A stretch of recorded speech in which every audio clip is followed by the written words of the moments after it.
Hey there, tonight we're uncovering why you wouldn't last a day as a pharaoh's servant. Not the glamorous life of gold and glory, but a reality filled with back-breaking labor and strict rituals that would test any modern soul. If these stories help you unwind, I'd love a quick like or subscribe, but only if they're genuinely working for you. I'm curious where in the world you're listening from, so drop your location and local time in the comments. It's amazing seeing our little community span the globe through these historical tales. Now find your comfort zone, perhaps turn on a fan for that gentle background hum, and let's venture into tonight's story together. So, you think you could handle being a pharaoh's servant during Egypt's glory days, huh? Well, buckle up, because the reality is more like a sandstorm than a sunset. Your day kicks off not with a gentle alarm, but the relentless Egyptian sun, and trust me, it waits for no one. The crack of dawn in 2500 BCE isn't just a poetic way to start your day. It's the literal crack of the whip, telling you it's time to get your linen-clad self in gear. You're part of a machine that keeps the mighty gears of ancient Egypt turning, and those gears are anything but smooth. The pharaoh's household is the epitome of the rigid social hierarchy, where each rung of the ladder matters more than the pyramids themselves. You're at the bottom, pal, and while the top might glitter with gold leaf down here, it's all sweat and sand. According to surviving records, about 80% of the population were peasant farmers, but when the pharaoh needed hands to build his legacy, aka those iconic pyramids, you got drafted like it or not. Now, let's talk workload. You might think your modern 9 to 5 is a drag, but try a 12-hour shift under the blazing sun, doing everything from hauling water from the Nile to preparing lavish feasts you'll never taste. That's right, you're whipping up some gastronomic delights for the pharaoh while your diet is more grainy than gourmet. And before you start romanticizing those pyramids as ancient wonders, remember you'd be contributing to a project that took decades and an army of thousands. The Great Pyramid of Giza alone required about 2-3 million blocks of stone, each weighing between 5 to 15 tons. Do you even lift, bro? Because you need to if you were part of that workforce. The economic structure of the time is as impressive as it is oppressive. Egypt's wealth wasn't measured in cash, but in grain, cattle, and labor. Yep, you'd be a cog in the economic engine that ran on taxes paid in kind. The pharaoh collected resources from everyone, and you, dear servant, got to redistribute them by the sweat of your brow.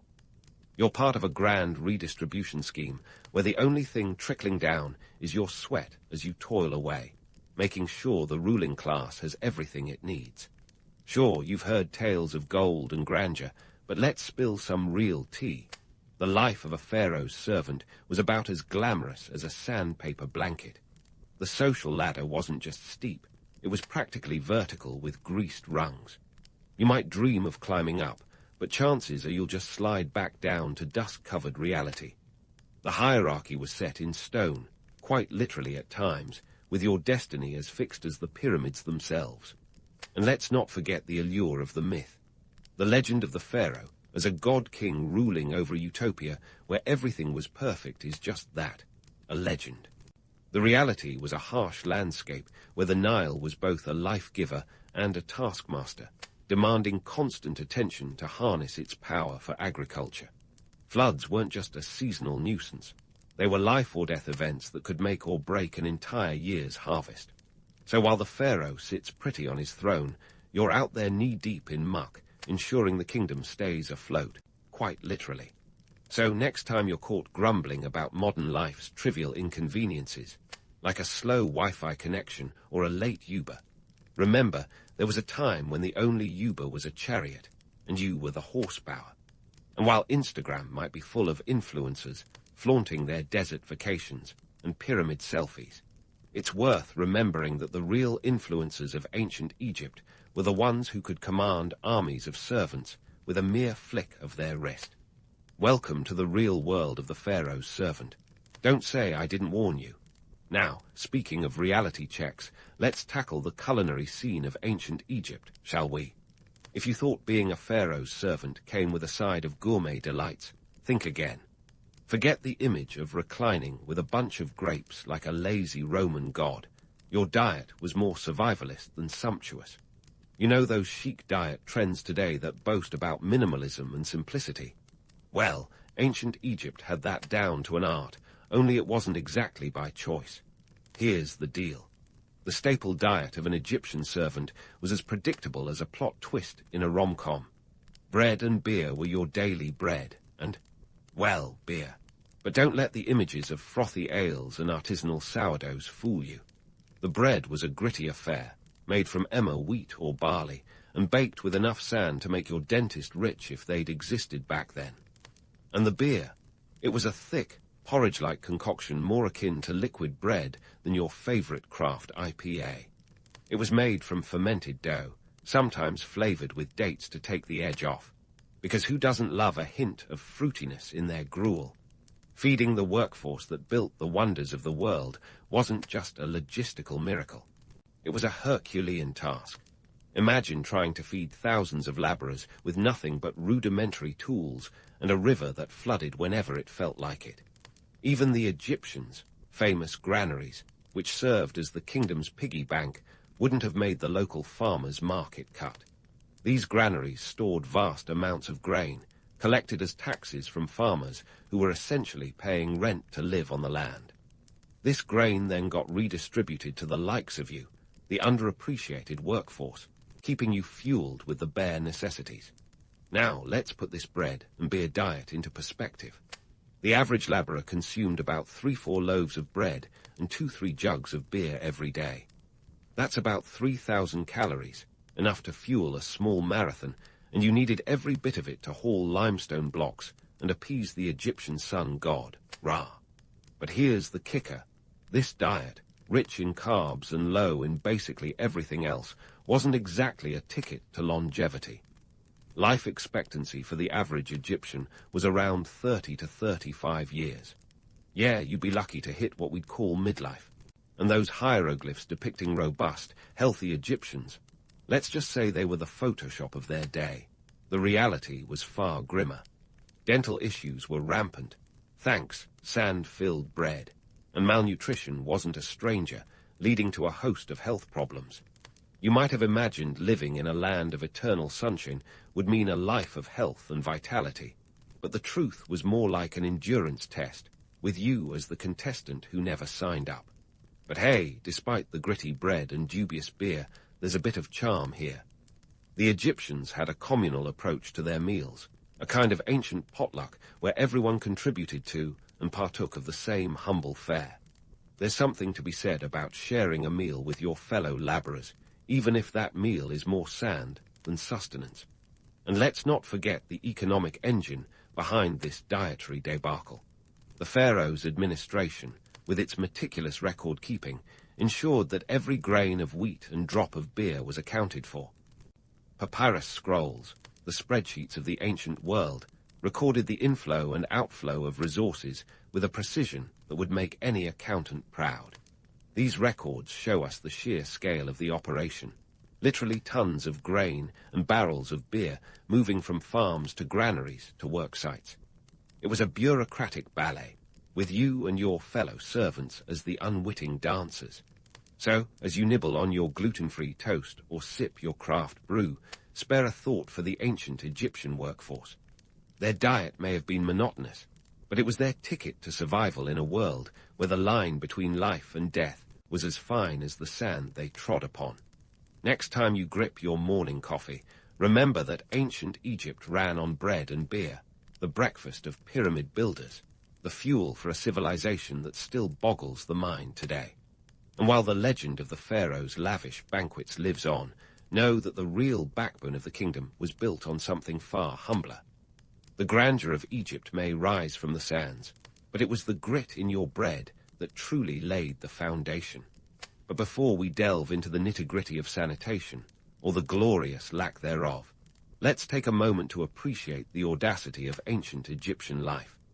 Because, while the pyramids may have been a testament to architectural genius, the toilets, or more accurately, the absence of them, were a different story entirely. Welcome to the world of ancient Egyptian sanitation, where the phrase royal flush had nothing to do with plumbing. So let's set the scene. Imagine you're a pharaoh's servant and nature calls. Spoiler alert. You wouldn't be heading to any grand indoor plumbing setup. Instead, you'd likely be visiting an outdoor latrine or, if you were really lucky, a chamber pot. Yes, those grand desert landscapes were more than just breathtaking views. They doubled as nature's restroom. The reality was stark. Sanitation facilities for the average worker were about as advanced as a sand dune. But don't let this slide you into a sand pit of despair. The Egyptians weren't entirely clueless when it came to hygiene. They had their own version of a sanitation system, albeit rudimentary. Some wealthier households did have toilets of a sort, which were essentially limestone seats perched over a pit. Not exactly your modern bidet experience, but hey, it beats squatting in the sand. The catch: these were not common for the likes of you, the everyday servant. Your job was to keep the pharaoh's world pristine, even if it meant your own was far from it. Now, about the health implications of this setup. Brace yourself. The lack of proper sanitation was a breeding ground for diseases. Parasites were the uninvited guests at every meal, courtesy of contaminated water sources and a diet that left much to be desired. The average lifespan, already a short 30 to 35 years, was often cut even shorter by gastrointestinal issues. Think of it as nature's not-so-gentle reminder that cleanliness is indeed next to godliness, or at least longevity. Yet, despite their shortcomings, the Egyptians were impressively ahead of their time in some respects.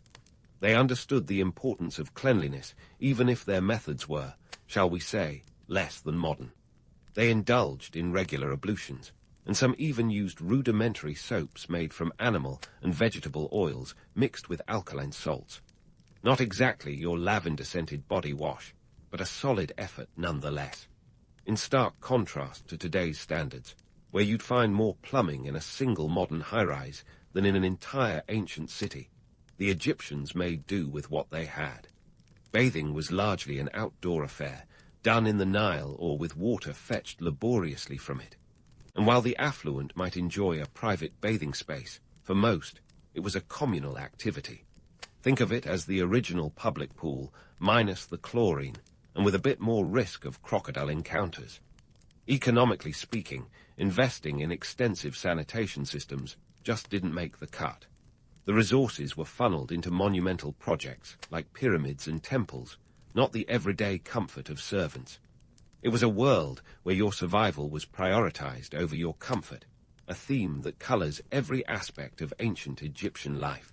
As for what you might miss most from today's conveniences, let's be real, the luxury of a flushing toilet and a hot shower, because nothing says civilization quite like modern plumbing. While the ancient Egyptians may have been pioneers in many fields, the art of a good bathroom break wasn't one of them. Today's bathroom sanctuaries, complete with infinite rolls of toilet paper and privacy, are a far cry from the shared latrines of ancient Egypt. So next time you step into your immaculate, air-conditioned bathroom, take a moment to appreciate the marvel that is modern sanitation. And while we're on the topic of modern marvels, consider the simple yet revolutionary concept of waste management. In ancient Egypt, refuse was more likely to be tossed into the streets or buried in sandy pits. Fast forward a few millennia, and here we are with garbage trucks and recycling bins. It's an evolution that speaks volumes about how far we've come, or rather, how low we started. Yet, despite the rather grim reality of day-to-day life for a pharaoh's servant, there's an undeniable allure to the grandeur of ancient Egypt. The stories of divine pharaohs and majestic pyramids continue to captivate us. But here's the kicker. While the legends dazzle, the reality was as gritty as the sand in your bread. The pharaohs' golden tombs may have been eternal, but your day-to-day reality was anything but heavenly. So as you navigate your daily routine, remember the servants of ancient Egypt who toiled away under the sun, with no promise of relief save for a dip in the Nile. Theirs was a life of relentless labor, where the grandeur of the pharaoh's empire was built on the backs of those who remained largely unsung. And while the myths of gods and kings endure, it's worth remembering the humanity behind the history, where reality was as harsh as the desert winds. But hey, don't flush this experience away just yet. We've only just begun to scratch the surface of life as a pharaoh's servant, and there's a whole world of ancient intrigue still buried beneath those sands. So hang tight, because next up, we'll dive into the politics of the palace and the power plays that shaped an empire. Stay tuned, because the sands of time are still shifting, and there's plenty more history to uncover. So, as we dig deeper into the sand-covered intrigues of the pharaoh's court, let's unwrap the ancient Egyptian version of a political thriller. Forget Netflix. This is where real drama unfolds. You're not just a servant. You're a pawn on the pharaoh's chessboard, where every move could be your last. Serving the pharaoh wasn't just about wielding a broom or fetching water. It was a high-stakes game of survival, where one wrong step could land you on the wrong side of history, or worse, the executioner's block. Picture this: the pharaoh's palace, a majestic labyrinth of sandstone corridors and columns, is the ultimate pressure cooker of ambition and paranoia. The stakes, power, and lots of it. The pharaoh might be the divine ruler, half god, half man, but maintaining that godly facade requires a whole lot of earthly maneuvering. And who's in the thick of it?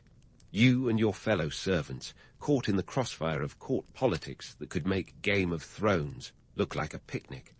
Let's talk hierarchy, the ancient Egyptian obsession that makes modern corporate ladders look like playground slides. The pharaoh's inner circle was a tightly knit web of nobles, priests, and officials, each vying for the pharaoh's favor, and more importantly, his ear. It was a classic game of what we'd call office politics, but with far deadlier consequences. Just ask Senenmut, the high-ranking official and architect of Hatshepsut's temple, who was rumored to have fallen from grace, possibly due to the dangerous whispers of palace intrigue. His name and likeness were mysteriously chiseled out of monuments, a fate worse than any pink slip today.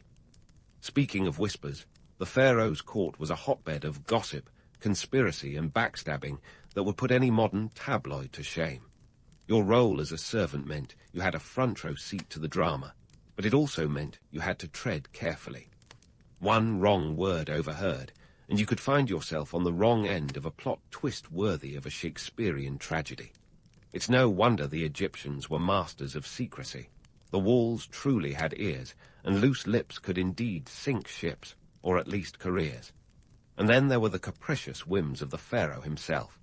Ruling Egypt wasn't just about wearing fancy headdresses. It was about maintaining an iron grip on power. Pharaohs like Akhenaten, who famously tried to append centuries of religious tradition with his monotheistic worship of Aten, demonstrated just how unpredictable divine rule could be. His radical changes sparked unrest and left many scrambling to adapt or face the consequences. Imagine being a servant tasked with carrying out orders that could change with the pharaoh's mood. Talk about job insecurity. This brings us to the economic aspect of serving the pharaoh. It's easy to romanticize the lush banquets and grandiose ceremonies, but those didn't come cheap. The court was a financial behemoth, consuming vast resources to maintain its splendor. The bureaucracy was extensive, with scribes and accountants keeping meticulous records of everything from grain shipments to labor quotas. For you, this meant your labor was meticulously tracked, ensuring you contributed to the pharaoh's grand vision, whether you liked it or not. And let's not forget the taxes. Pharaohs were adept at squeezing every last drop of value from their subjects, ensuring the coffers were always full. The state's economic machine was relentless, with taxes paid in goods and labor rather than coin. Imagine the modern IRS, but with fewer forms and more whips. For the average servant, this meant living under constant scrutiny, where failure to meet the state's demands could result in severe punishment. But for all its harsh realities, the allure of court life was undeniable. The chance to rise through the ranks, to be noticed by someone powerful, was a tantalizing prospect for many. The story of Imhotep, a commoner who rose to become the chancellor to Pharaoh Djoser and the architect of the Step Pyramid, remains a testament to just how far ambition and talent could take you. His legacy endured for millennia, long after the shifting sands buried his contemporaries. Yet, As much as the legends of divine rulers and majestic courts endure, the reality remains that serving the pharaoh was as much a test of endurance as it was a privilege. The grandeur came with a price, one that often demanded not just your labor, but your loyalty and, at times, your life. As you reflect on this precarious balance between survival and servitude, remember that the sands of time may shift, but the human quest for power and prestige remains as eternal as the pyramids themselves. So, the next time you find yourself grumbling about office politics or the whims of your boss, spare a thought for the servants of ancient Egypt. Their world may have been cloaked in the mystique of divine rule, but beneath the gilded veneer lay the same struggles for power, recognition, and survival that echo through the ages. The pharaoh's servants navigated a world where the stakes were as high as the pyramids, and the consequences of misstep as unforgiving as the desert sun. As the sands of time continue to shift, we're left with the stories of these unsung players who helped shape history, their footprints forever etched in the annals of time. And while the myths of gods and kings continue to captivate, it's the gritty reality of those who served that offers a testament to the enduring human spirit. Stay tuned, because there's still more to unravel in the epic saga of life under the pharaoh's rule. So, as the echoes of ancient Egyptian power plays fade into the sands of time, let's shift gears to what's really stuck with us: the mythos of the pharaohs and their lavish courts. Thanks to Hollywood's magic wand, the gritty reality of servitude often gets airbrushed into a glossy epic. Picture Cleopatra, famously portrayed by Elizabeth Taylor, lounging in opulent palaces, dripping in gold, and having a romance as legendary as the pyramids themselves. But here's the thing: the day-to-day life of a pharaoh's servant was less Cleopatra and more Survivor, the Nile edition. Let's dissect this Hollywood mirage. The myth of the golden, godlike rulers living in perpetual splendor is a captivating tale, but it's more fairy tale than fact. Yes, pharaohs like Ramses II, who reigned from 1279 to 1213 BCE, did build monumental temples and statues to immortalize their glory. His reign was marked by architectural feats, like the Abu Simbel temples, designed to proclaim his divine status. But behind these grand facades were thousands of laborers, your ancient counterparts, breaking their backs to make these dreams a reality. It's like watching a movie about a heroic CEO without acknowledging the underpaid interns making it all happen. And let's talk about those so-called treasures. The gold masks, the intricate jewelry, and the lavish tombs. Those were reserved for the 1% of the Nile. For the everyday servant, luxury was a distant mirage shimmering in the desert heat. Your bling was more likely to be the sun reflecting off sweat, not gold. While Tutankhamun's tomb, discovered in 1922, dazzled the world with its treasures, it's worth noting that such opulence was a rarity, not the norm. Most tombs were stripped bare by looters long before archaeologists had their chance. The reality was more akin to a survival game, with a wardrobe to match. Think linen loincloths, not silk robes. But why does this myth persist? Part of it is the allure of an ancient world where gods walked among men, and pharaohs were seen as living avatars of deities. It's a narrative that has captivated storytellers for centuries, from Shakespeare to Spielberg. The romanticism of ancient Egypt provides an escape, a world where the impossible seemed almost plausible. Yet, as we dig deeper, the truth reveals a society where the gap between the divine and the mundane was as vast as the Sahara itself. So, what can we learn from this gilded age of myth and reality? First and foremost, it's a reminder that history is often written by those with the most power, or in this case, the best PR. The Egyptians were master propagandists, crafting an image of divine rule that has stood the test of time. Their ability to project an image of invincible grandeur served to cement their authority both in life and death. It's a timeless lesson in the power of narrative and the enduring influence of storytelling. Moreover, understanding the gritty truth behind the pyramids and palaces offers a poignant reminder of the human cost of empire. It's easy to get swept up in the grandeur and gloss over the blood, sweat, and tears that built those wonders. The legacy of the pharaohs is a dual-edged sword, one of architectural brilliance and human toil. Recognizing the full spectrum of this legacy allows us to appreciate not only the triumphs, but also the sacrifices that paved the way. Now, before we part ways, let's have a reality check, shall we? If you're still fantasizing about swapping your 9-to-5 for a stint as a pharaoh's servant, let's break it down. You'd last maybe an hour before the blistering sun, back-breaking labor, and unyielding hierarchy had you sprinting for the nearest time machine. While the allure of ancient Egypt is undeniable, living it would be a whole different sarcophagus of snakes. So next time you're cursing modern life's trivial inconveniences, like forgetting your Spotify password or losing Wi-Fi for a hot second, remember that ancient Egyptian servants didn't even have the luxury of a lunch break, let alone a streaming playlist. As we wrap up this whirlwind tour of life as a pharaoh's servant, let's leave with a final thought. While the myths of Egypt's golden age will always captivate our imaginations, it's the reality, the trials, tribulations, and triumphs of its people that truly enriches our understanding of history. So, as you tuck into your quinoa salad or complain about your boss's latest email, spare a thought for those who toiled under the desert sun, whose stories, though less glamorous, remain etched in the annals of time.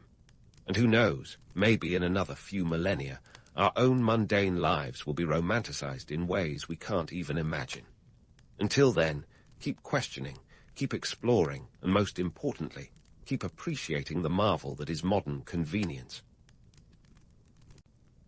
Charlemagne's story kicks off like a medieval soap opera, complete with family drama, unexpected fortune, and a dad whose nickname was as vertically challenged as he was. Meet Pepin the Short. Yeah, that's the real name, and no, he didn't earn it for his lack of ambition. Standing at a less than impressive stature, Pepin the Short was the first Carolingian to become king of the Franks, but his influence loomed large over the Frankish Empire. His ascent was a mix of strategic brilliance and opportunistic timing, a combo as potent as any royal cocktail. Pepin's rise to power was facilitated by a slick maneuver known as the donation of Pepin. With the papacy needing a strong ally, Pepin swooped in like a medieval caped crusader, offering protection in exchange for papal endorsement. Voila! The Pope flipped the switch, and Pepin was crowned king in 751. Talk about a divine endorsement. But let's not get carried away by the romantic notion of a king chosen by God. This was less about divine destiny and more about political chess. Enter Charlemagne, born around 742, before his dad grabbed the crown, and his brother Carloman, who together could have been poster boys for sibling rivalry. If modern reality TV had a medieval edition, these two would headline the show. Their childhood was a brew of competition, with both brothers being groomed for leadership roles. But like any good tale, the plot thickens. Pepin, perhaps in an attempt to play Solomon or just avoid favoritism, split the kingdom between them when he died in 768. And thus began a saga of brotherly love that was as warm as a Viking winter. Now, let's set the scene for Frankish politics in the 8th century, where allegiances were as predictable as a cat on catnip. The Frankish Empire was a patchwork quilt of tribal loyalties, and keeping it stitched together required more than just strong thread. It required cunning, diplomacy, and sometimes a bit of brute force. Charlemagne and Carloman were tasked with managing this delicate balance, each ruling their respective portions of the kingdom. Charlemagne, ruling from the north, seemed to have a knack for leadership that went beyond his years. He knew how to win people over, whether through charm or sheer intimidation, a skill set as useful then as it would be in any modern corporate boardroom. Carloman, on the other hand, was based in the south and had to deal with his own set of challenges, often butting heads with neighboring realms and internal factions. Their relationship was marked by tension and mutual distrust, a sibling rivalry that seemed destined to explode. And explode it nearly did, until fate intervened in a way that would make even the most cynical medieval chronicler raise an eyebrow. Just a couple of years into their joint reign, Carloman took a leaf out of the Roman playbook and died unexpectedly in 771. History doesn't record the cause with any precision, leaving room for speculation and more than a few conspiracy theories. Poisoned by a jealous noble, taken down by a rogue disease, or perhaps just a bad case of medieval flu. Whatever it was, it left Charlemagne as the sole ruler. Now, let's pause and give a nod to the historical romanticists who love to paint Charlemagne as a benevolent ruler blessed by providence. Sure, he was savvy and skilled, but let's not kid ourselves. This was a man who seized every opportunity that came his way, often with an iron fist. His consolidation of power after Carloman's death wasn't just serendipity. It was the result of strategic moves that would make a chess grandmaster proud. With Carloman out of the picture, Charlemagne didn't waste time mourning. Instead, he moved swiftly to secure his brother's territories and eliminate potential threats. He was like a medieval lightning bolt, quick, decisive, and deadly accurate. By 774, he was even crowned king of the Lombards, expanding his influence and setting the stage for his eventual title of Emperor of the Romans, a title that would echo through history. And so the legend of Charlemagne, the father of Europe, began to take shape. But let's not forget this all started with a height-challenged dad, a papal endorsement, and a brotherly feud that ended with a mysterious death. Charlemagne's ascent was less about divine right and more about seizing the moment. In the grand tapestry of history, his early life was just the first thread in a complex weave that would redefine Europe. Charlemagne was on a roll, his eyes set on unifying Europe like a medieval jigsaw puzzle with pieces as stubborn as a mule. But before you pop the champagne on his historical success, let's take a detour through his less-than-glorious Spanish escapade. This one's a classic tale of ambition meeting reality, and reality winning by a landslide. It all started in 778, when Charlemagne, feeling invincible after his Lombard victory, decided to extend his influence into Spain. The plan: help some local Muslim rulers in the north fight their rivals, and in return establish a Frankish foothold. On paper, it looked like a win-win. In practice, it was as tangled as a cat's cradle. Charlemagne's army crossed the Pyrenees with a swagger, only to find that the local politics were a veritable hornet's nest.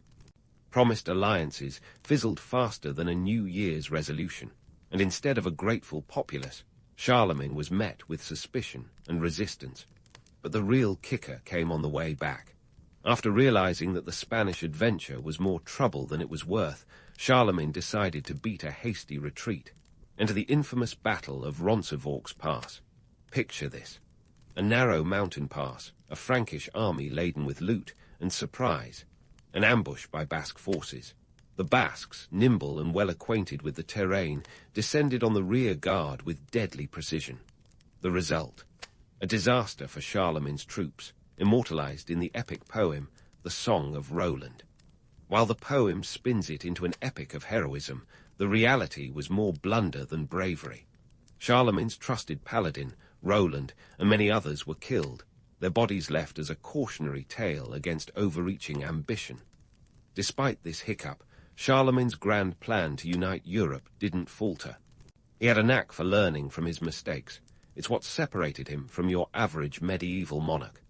One of his shrewdest moves was the institution of the Missi Dominici, essentially roving royal inspectors tasked with keeping his vast empire in check.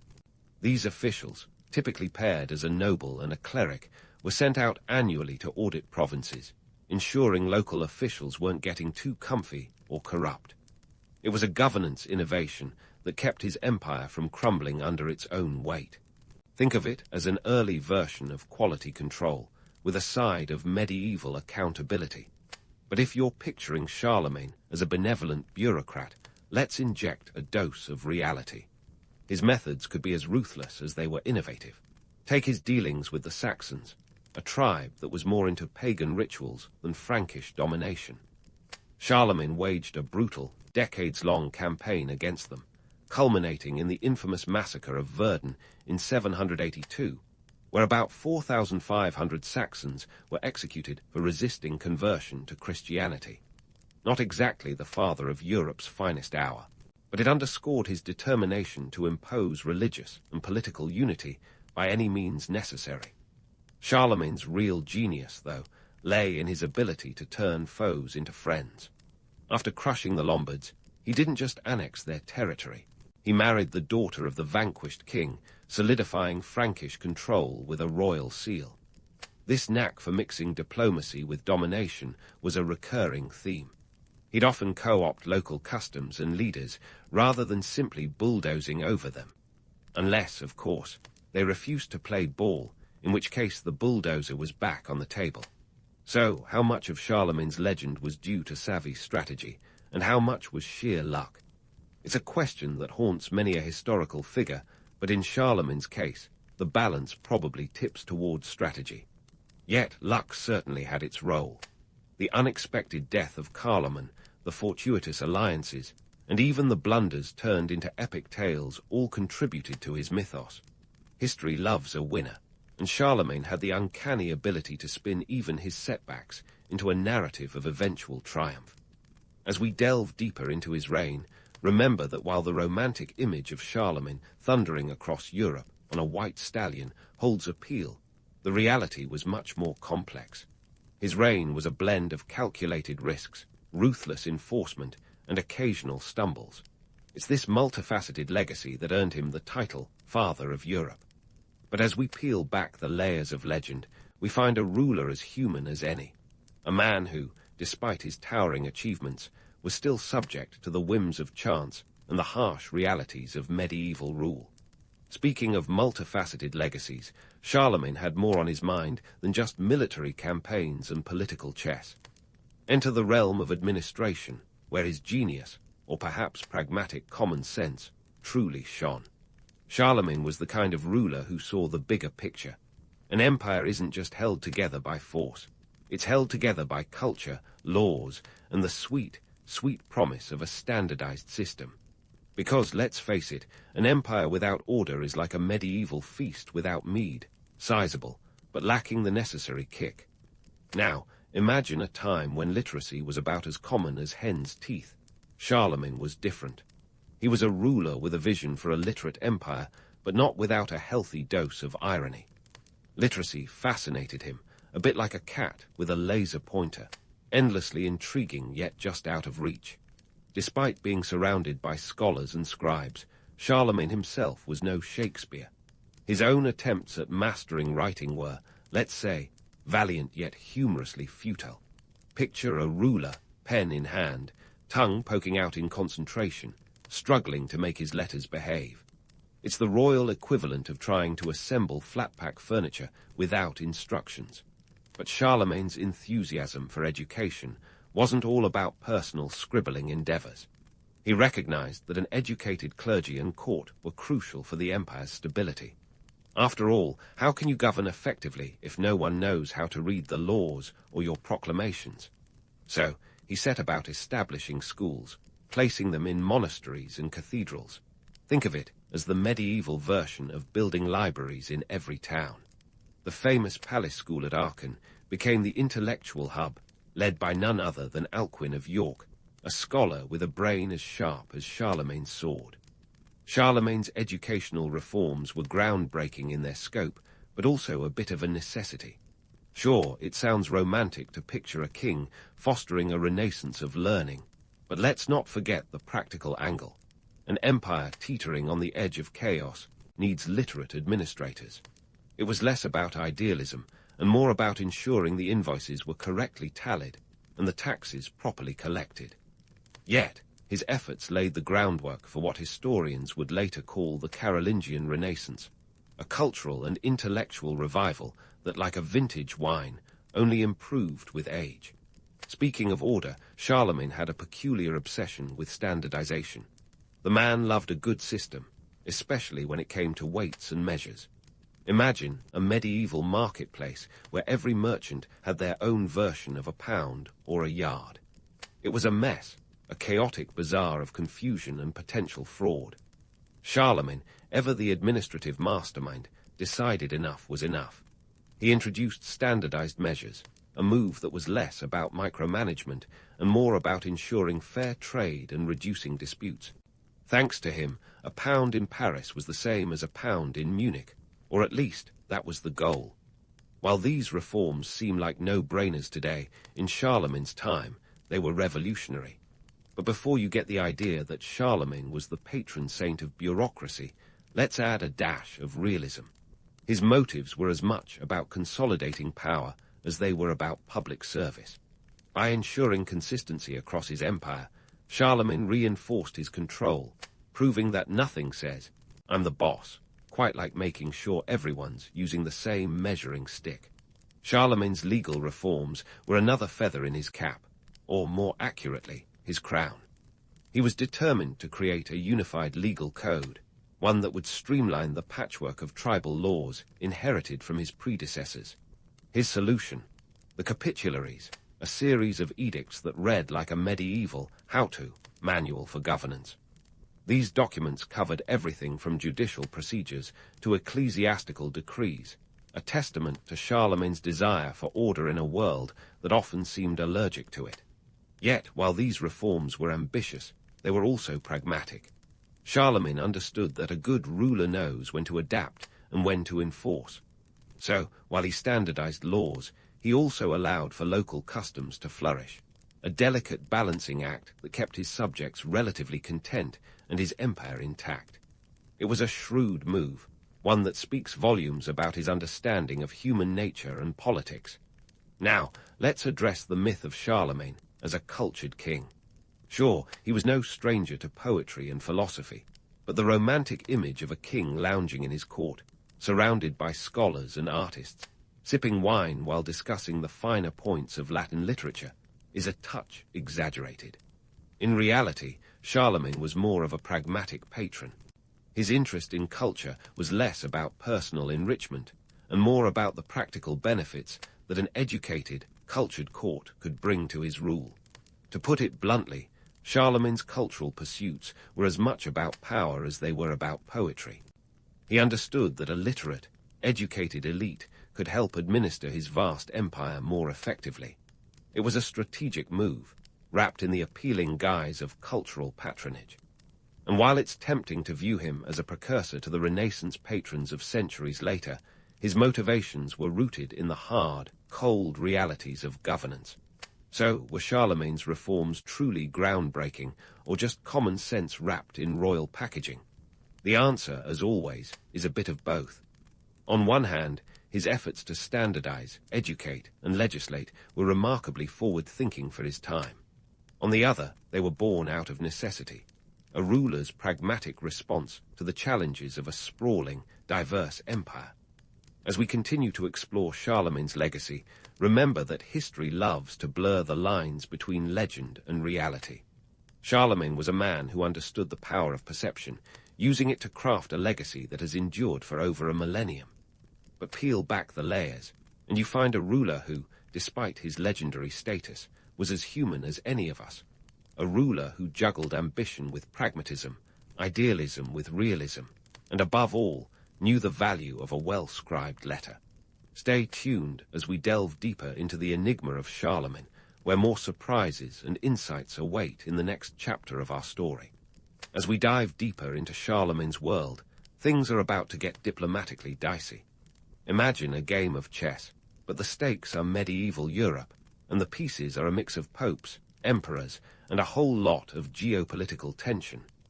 Charlemagne wasn't just backing up his military ambitions with brute force.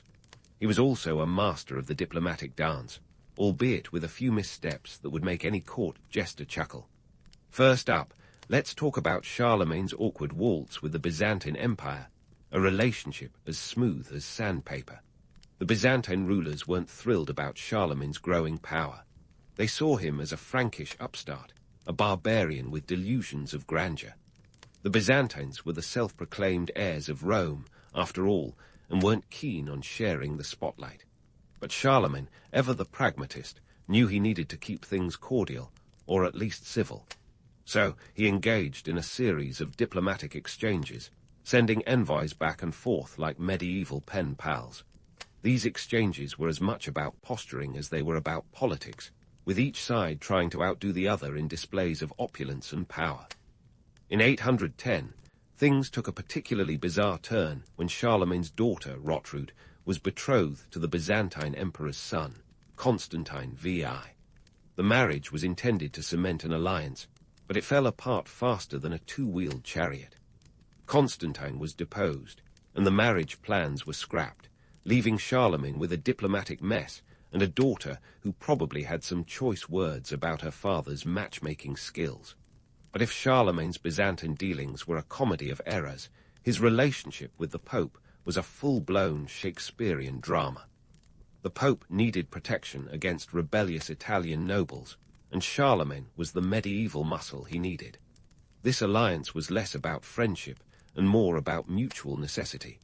In 799, Pope Leo III was attacked by his own people, an unholy rebellion, if you will. He fled to Charlemagne, who saw an opportunity to play the hero. Charlemagne restored Leo to power, earning a VIP pass to papal favor.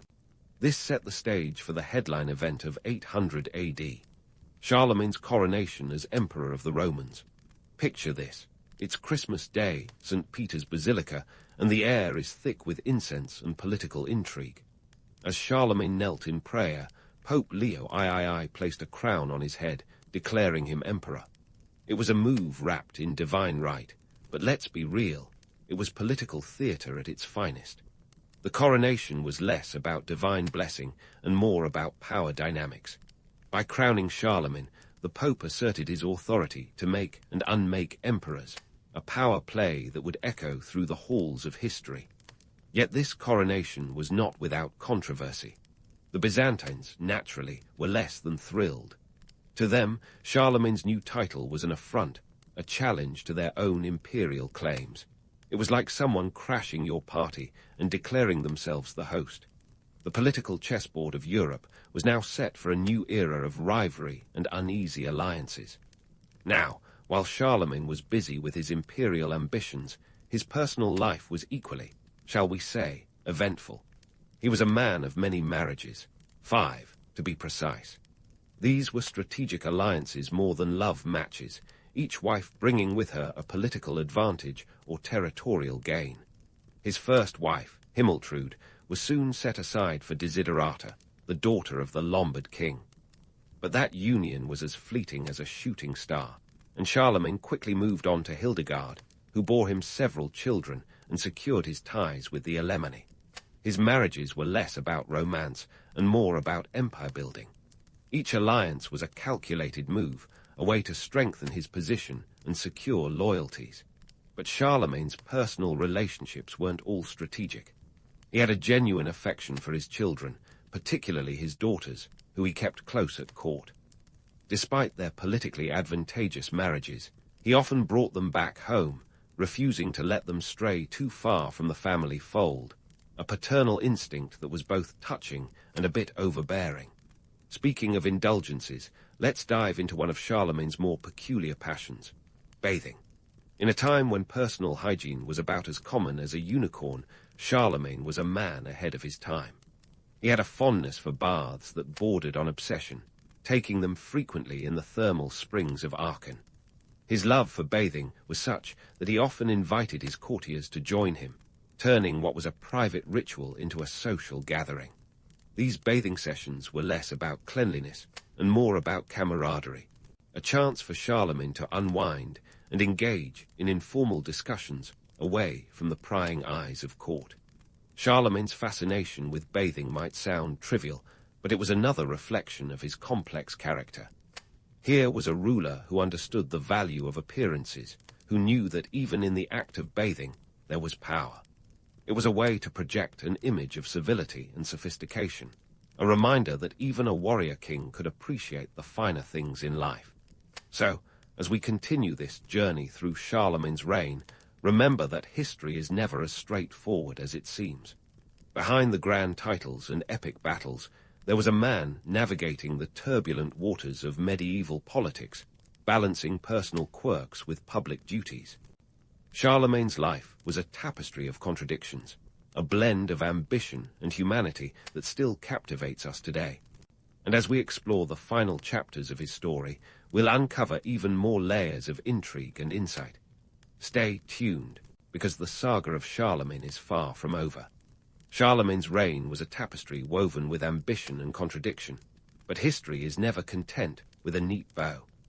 As we transition to the aftermath of his rule, it's like watching a blockbuster movie suddenly switch to a soap opera, with Charlemagne's empire splitting like a medieval game of Risk gone wrong. After his death in 814, the empire didn't so much crumble as it did splinter into pieces, each vying for dominance like squabbling siblings over a prized inheritance. Enter Charlemagne's grandsons, Lothair, Charles the Bald, and Louis the German. If there were ever a medieval version of a dysfunctional family reunion, this would be it. These three managed to turn the empire into a battlefield of egos, each claiming their stake in what was once a unified realm. The Treaty of Verdun in 843 was supposed to be the solution, a diplomatic band-aid on a festering wound. It divided the empire into three parts, effectively creating the precursors for modern France, Germany, and Italy. But let's not get too misty-eyed over this neat division. It was less about harmony and more about grudging compromise. Lothair, the eldest, took the imperial title and a middle strip of territory that stretched from the North Sea to Italy, an area as awkwardly shaped as it was difficult to govern. Charles the Bald snagged the western lands, what we would largely recognize as modern-day France. Meanwhile, Louis the German was left with the eastern regions, which later evolved into Germany. Each brother was a ruler in his own right, but their unity was about as stable as a house of cards in a windstorm.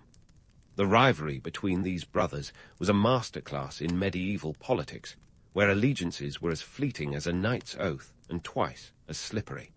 They fought over borders, titles, and influence with a fervor that would make any modern political drama look like a tea party. But their squabbles were more than just personal vendettas. They were symptomatic of a larger issue, the inherent instability of a sprawling empire held together by sheer will and occasionally brute force. Charlemagne had managed to keep the empire in check through a mix of charisma, cunning, and a touch of ruthlessness. But his grandsons lacked his unifying vision. Their constant bickering and the resulting fragmentation were a testament to the challenges of maintaining such a diverse realm. It was a medieval reminder that even the mightiest empires could not escape the gravitational pull of human nature. Yet, while the political landscape was fracturing, Charlemagne's cultural and administrative reforms left an indelible mark. The very concept of a unified Europe, albeit briefly realized in Charlemagne's time, laid the groundwork for future attempts at European unity. His push for literacy and standardized laws fostered a sense of shared identity that, although fragile, was a precursor to later European integration efforts. But let's not sugarcoat it. Charlemagne's legacy as the father of Europe is as much a product of myth as it is of reality. The romantic image of a benevolent ruler uniting the continent is a narrative that historians love to dissect. In truth, his reign was a mixed bag of triumphs and tragedies, strategic genius and brutal enforcement. The title, Father of Europe, is both fitting and misleading. It captures his influence, but glosses over the complexities and contradictions of his rule. Charlemagne's genius may well lie in this enduring myth, a legend that has outlasted the messy realities of his empire's dissolution. The allure of a powerful ruler who could bring order to chaos, who could tame the wild frontiers of Europe, is an appealing fantasy. It's a story that resonates across centuries, fueled by our desire for stability in a world that often feels anything but. So, was Charlemagne's true genius in his accomplishments, or in the myth he left behind? The answer, like many things in history, is both. His practical achievements in administration, education, and governance were groundbreaking, setting the stage for the Carolingian Renaissance and influencing European development long after his empire had fragmented. But his legend, the image of the warrior king who could unite a continent, has a power all its own, a testament to the enduring allure of narrative over nuance. As we reflect on Charlemagne's legacy, it's clear that history is as much about the stories we choose to tell as it is about the facts we uncover. Charlemagne's life was a complex tapestry of ambition, strategy, and human frailty, a reminder that even the greatest figures are shaped by the times in which they live. His story is a blend of romance and reality, a saga of power and pragmatism that continues to captivate us today. And as we close the book on Charlemagne, remember that history isn't just a series of events, but a living dialogue between the past and the present. Every time we revisit these stories, we find new layers, new insights, and perhaps a deeper understanding of what it means to lead, to govern, and to leave a legacy. So here's to Charlemagne, the myth, the man, and the myth again, a figure whose legend will continue to inspire and provoke for generations to come. In the grand tapestry of human history, the Sumerians were like the first artists who figured out how to weave a masterpiece out of mud and reeds. Let's set the scene. Mesopotamia, that ancient land of milk and honey, or more accurately, barley and beer, sandwiched between the Tigris and Euphrates rivers. Today, you might recognize it as part of modern-day Iraq. But back then, around 4500 BCE, this place was the equivalent of a fertile oasis in a desert of possibilities. The Sumerians weren't just settling down. They were innovating their way into the history books. Now, when you think of ancient farmers, you might picture some idyllic scene of pastoral bliss, complete with rolling fields and sunlit meadows.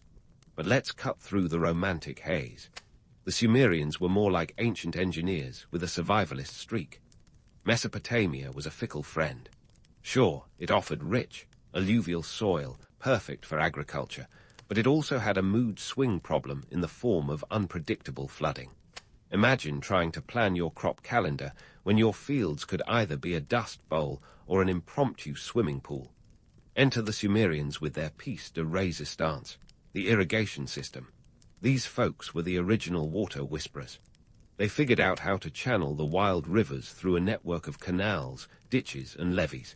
It was like they took one look at nature's chaos and said, "Challenge accepted." This wasn't just about growing crops. It was about asserting control over nature itself.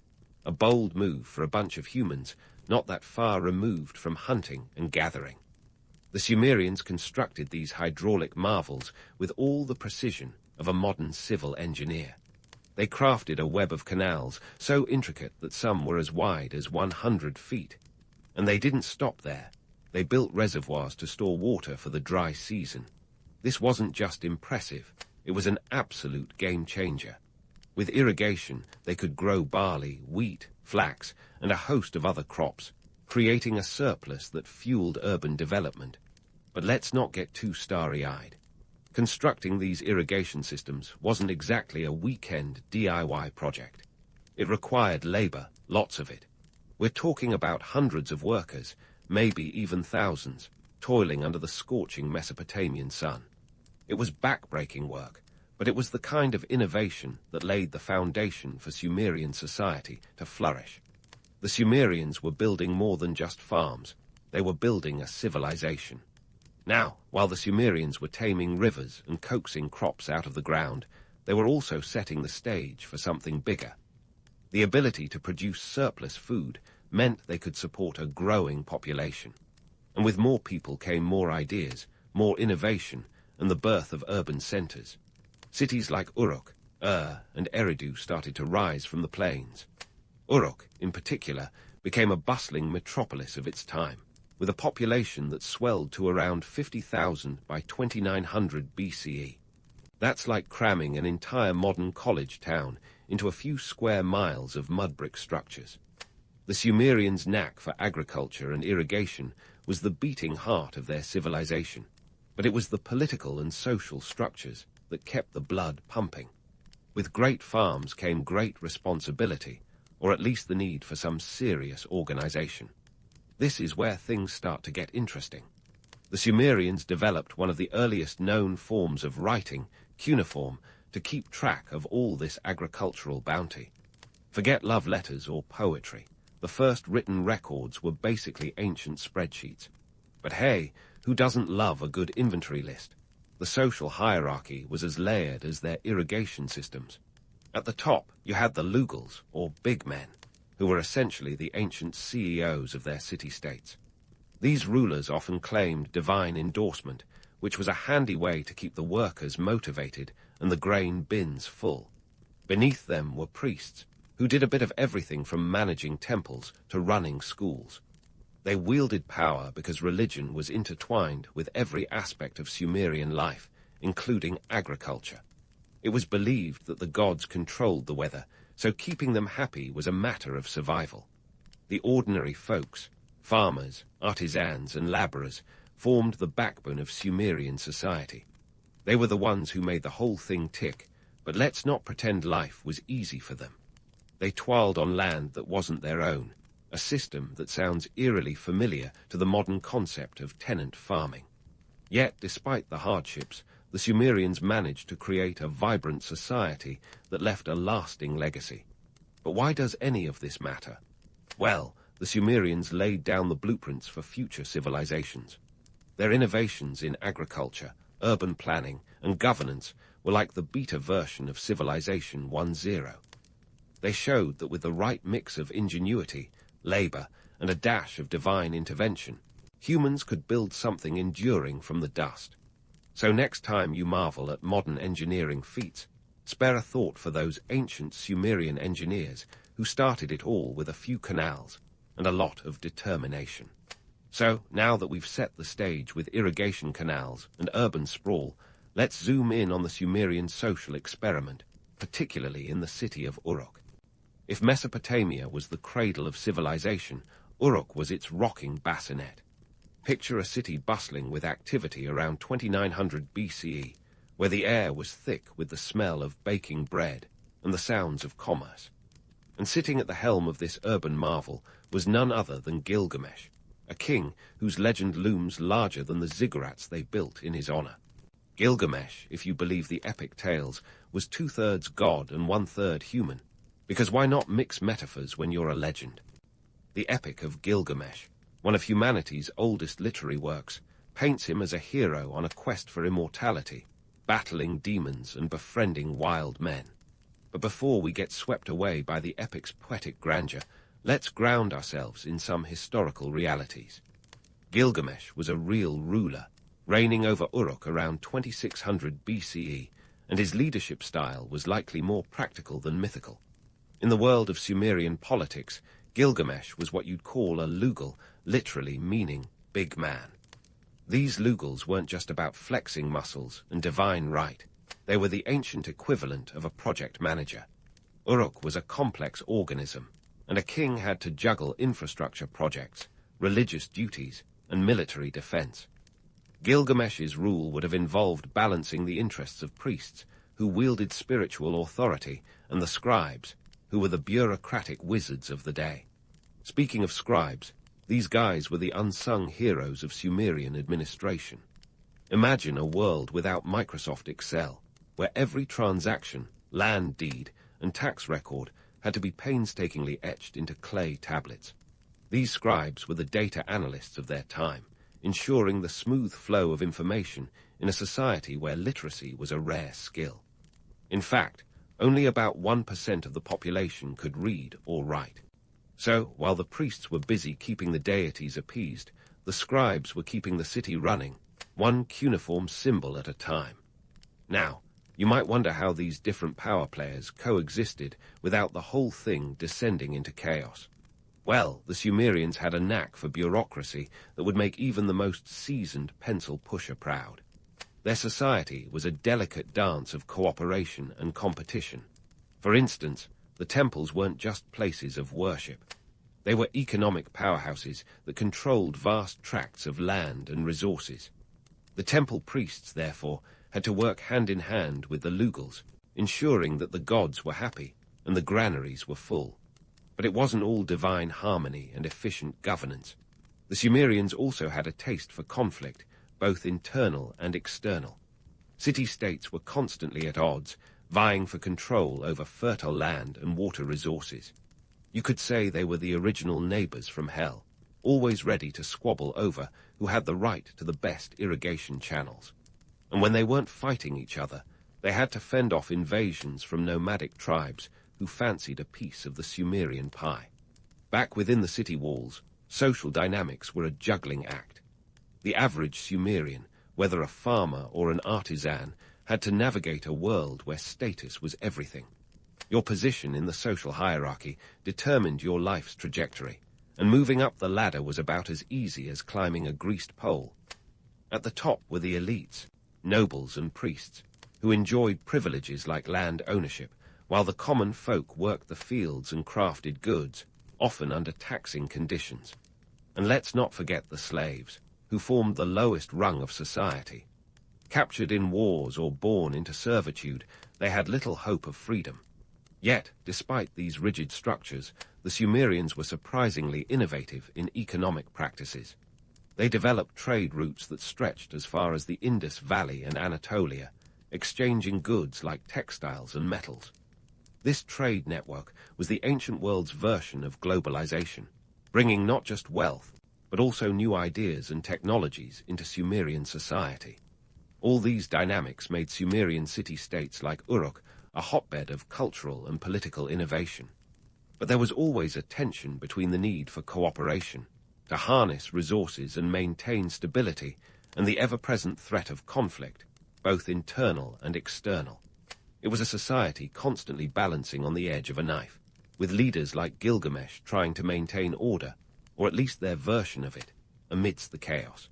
So, next time you're stuck in traffic or tangled in bureaucracy, spare a thought for those Sumerian scribes and priest kings who laid the groundwork for our modern social structures. They were the original masters of organized chaos, proving that even in the cradle of civilization, human nature was as complex and contradictory as ever. Stay tuned as we dig deeper into the Sumerian saga, exploring how they managed to keep this intricate web of city-states from unraveling completely. And speaking of organized chaos, let's dive into the Sumerians' groundbreaking invention, cuneiform. Now, before you start picturing ancient beings hunched over scrolls like some scene out of a fantasy novel, let's set the record straight. Cuneiform wasn't exactly the Rosetta Stone of romantic prose or philosophical musings. Nope, it began as a glorified bookkeeping tool. Think of it as the first step in humanity's long march toward becoming a society obsessed with data entry. Around 3200 BCE, the Sumerians started scratching their heads, much like us trying to decipher tax codes, and realized they needed a better way to keep track of their growing empire of barley and sheep. Enter cuneiform, the writing system that began as simple pictographs, literally pictures of things, before morphing into a complex array of wedge-shaped symbols. The term cuneiform itself comes from the Latin word cuneus, meaning wedge. Because, nothing says cutting-edge innovation like a stylus that leaves marks resembling tiny wedges. Now, why did this matter? Well, the Sumerians were juggling a lot more than just irrigation canals by this point. They had sprawling trade networks, tax obligations, and religious offerings to track. Picture this. You're a Sumerian merchant making a deal for a shipment of copper from Anatolia. You need to ensure you get your fair share of shiny metal without relying on the honor system. So, you or your trusty scribe would whip out a clay tablet and start etching away. These tablets became the ancient equivalent of receipts, contracts, and even IOUs. But let's not get carried away thinking these scribes were the rock stars of their time. In reality, they were more like the unsung heroes of bureaucracy. They worked tirelessly in dimly lit rooms, wielding their reed styluses with the precision of a modern-day accountant. And talk about job security. Only a select few could master the art of cuneiform, making scribes an elite, albeit underappreciated, class. Literacy was the privilege of the few, not the many. We're talking about a literacy rate hovering around a meager 1% of the population. If you were a Sumerian with the rare ability to read and write, you were practically a walking supercomputer. But let's not romanticize too much here. These scribes weren't penning sonnets or crafting philosophical treatises. They were meticulously recording transactions, land deeds, and temple inventories. It was less owed to a Grecian urn, and more owed to a grain shipment. And while we're on the subject of temples, let's unravel another myth. These weren't just places for spiritual enlightenment or divine contemplation. Temples were the socio-economic hubs of Sumerian city-states, controlling vast amounts of land and resources. The scribes working here were essentially the data analysts of their time, ensuring everything from agricultural output to religious offerings was accounted for. It was a symbiotic relationship. Temples provided the organizational structure, and scribes provided the means to keep the wheels turning. But before you start thinking cuneiform was just about the mundane details of asset management, let's not forget its role in storytelling. Enter the Epic of Gilgamesh. One of the earliest known works of literature, this epic wasn't just a bedtime story for the ancients. It was a cultural cornerstone, reflecting the values and existential ponderings of Sumerian society. Imagine a tale so grand it's been compared to Homer's epics, yet so grounded in human struggle and divine caprice that it continues to resonate today. However, it's key to understand that these stories also served a practical purpose. They were a means of preserving cultural identity and values in a rapidly changing world. While the scribes were busy documenting economic exchanges, they were also the custodians of cultural memory. The tales they recorded weren't just entertainment. They were a means of transmitting knowledge and societal norms across generations. Now, let's talk about the real-world implications of writing and record-keeping in Sumer. This wasn't just an exercise in intellectual curiosity or artistic expression. It was a game-changer for governance and social order. The ability to document laws, like the famous Code of Ur-Nammu, provided a framework for justice and societal norms. These early legal codes weren't just about crime and punishment. They represented a shift toward a more structured and predictable society where rules were codified and could be enforced. But writing wasn't all sunshine and clay tablets. The introduction of cuneiform also marked a shift in power dynamics. Knowledge was power, and those who wielded the stylus held a distinct advantage. The scribes, priests, and ruling class had access to information that the average farmer or artisan did not. It was a system that reinforced social hierarchies and ensured that power remained concentrated at the top. Sure, the Sumerians were pioneers of literacy, but let's not pretend it was all egalitarian enlightenment. Still, the invention of writing was a leap forward in human civilization, a testament to the Sumerians' knack for innovation. They transformed a practical need, keeping track of sheep and barley, into a tool that would eventually give rise to literature, philosophy, and science. The Sumerians may not have been aware of the Pandora's box they were opening, but their legacy is undeniable. They laid the foundation for everything from the epics of Homer to the digital spreadsheets we love to hate today. As we wrap up this chapter of Sumerian ingenuity, let's pause to appreciate the scribes laboring away in the shadows of ziggurats, leaving behind a legacy etched in clay. They were the quiet architects of a written history that would echo through the ages. And while they may not have pennied the romantic ideals of later civilizations, their work was just as crucial in shaping the world as we know it. But hold onto your styluses, because this ancient saga is far from over. Next time, we'll delve into the Sumerians' influence on art, architecture, and the cultural tapestry that would shape Mesopotamia and beyond. Stay tuned for more tales from the cradle of civilization, where history was written one wedge at a time. As we transition from the legacy of cuneiform and its scribes, let's dive headfirst into the divine soap opera that was Sumerian religion, a world where gods were as capricious as the Mesopotamian weather and just as influential. The Sumerians didn't just dabble in spirituality. They went all in, crafting a pantheon that would make even the most devout polytheist blush with envy.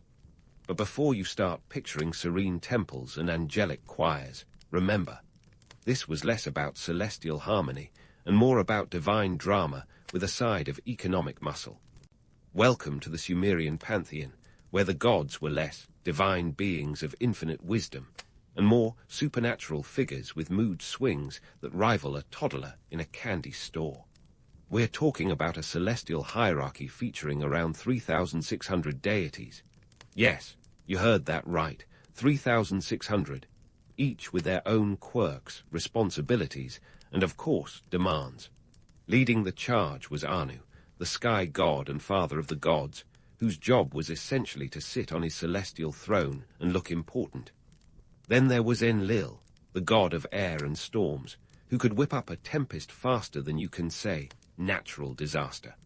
And let's not forget Inanna, the goddess of love and war, because why not combine romance and bloodshed into one divine package? But while these stories sound like the stuff of epic fantasy, they served a very real purpose. The Sumerian gods were not just the subjects of bedtime tales. They were integral to the social and political fabric of the time. The temples dedicated to these deities were the beating heart of Sumerian city-states, not just spiritually, but economically. Picture sprawling temple complexes that were more akin to Fortune 500 companies than places of worship. They controlled vast amounts of land and resources, and their priests wielded significant clout, both religiously and economically. Now, let's bust some myths here. Temples weren't just serene spots for spiritual reflection. They were the original corporate headquarters, managing everything from agriculture to trade.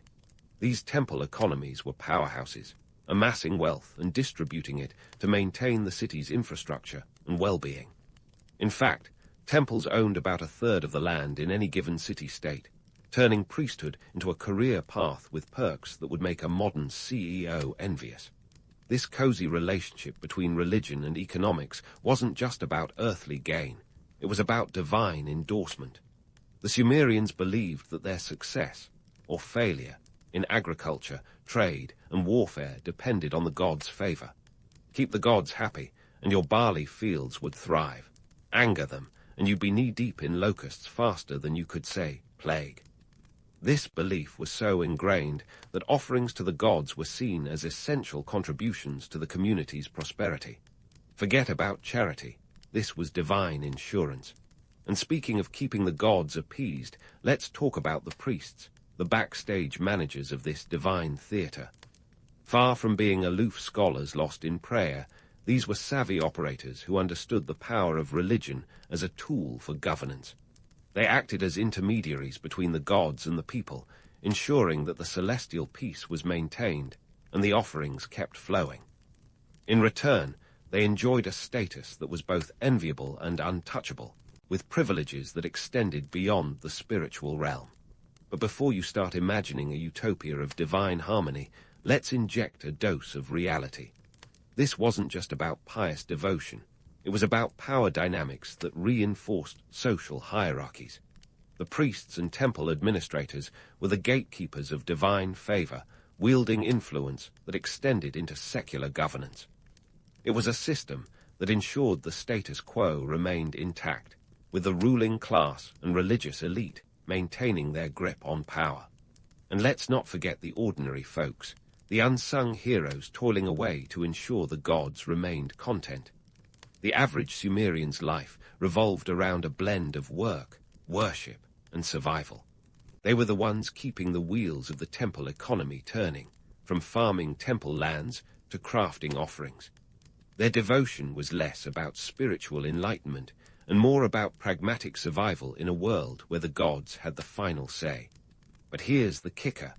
Despite the rigid social structures, Sumerian religion was surprisingly inclusive when it came to divine representation. With a pantheon that diverse, there was a god for everyone, from the lowliest artisan to the mightiest lugal. This sense of inclusion, however superficial, lent a veneer of unity to the complex social fabric, ensuring that everyone had a stake in the divine drama playing out in the heavens. Now, let's address the elephant in the ziggurat, the idea of divine kingship. Sumerian rulers weren't just political leaders. They were seen as earthly representatives of the gods. This wasn't just a nice title. It was a strategic move that linked political power with divine authority. By claiming divine endorsement, rulers like Gilgamesh could reinforce their legitimacy and keep their subjects in check.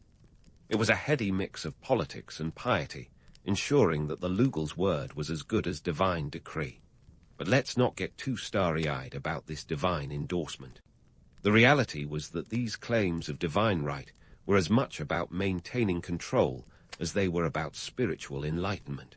By intertwining religion and governance, the ruling class could justify their power while keeping the masses obedient. It was a system that ensured stability, but one that also reinforced a social hierarchy that was as unyielding as the baked clay tablets that recorded their laws.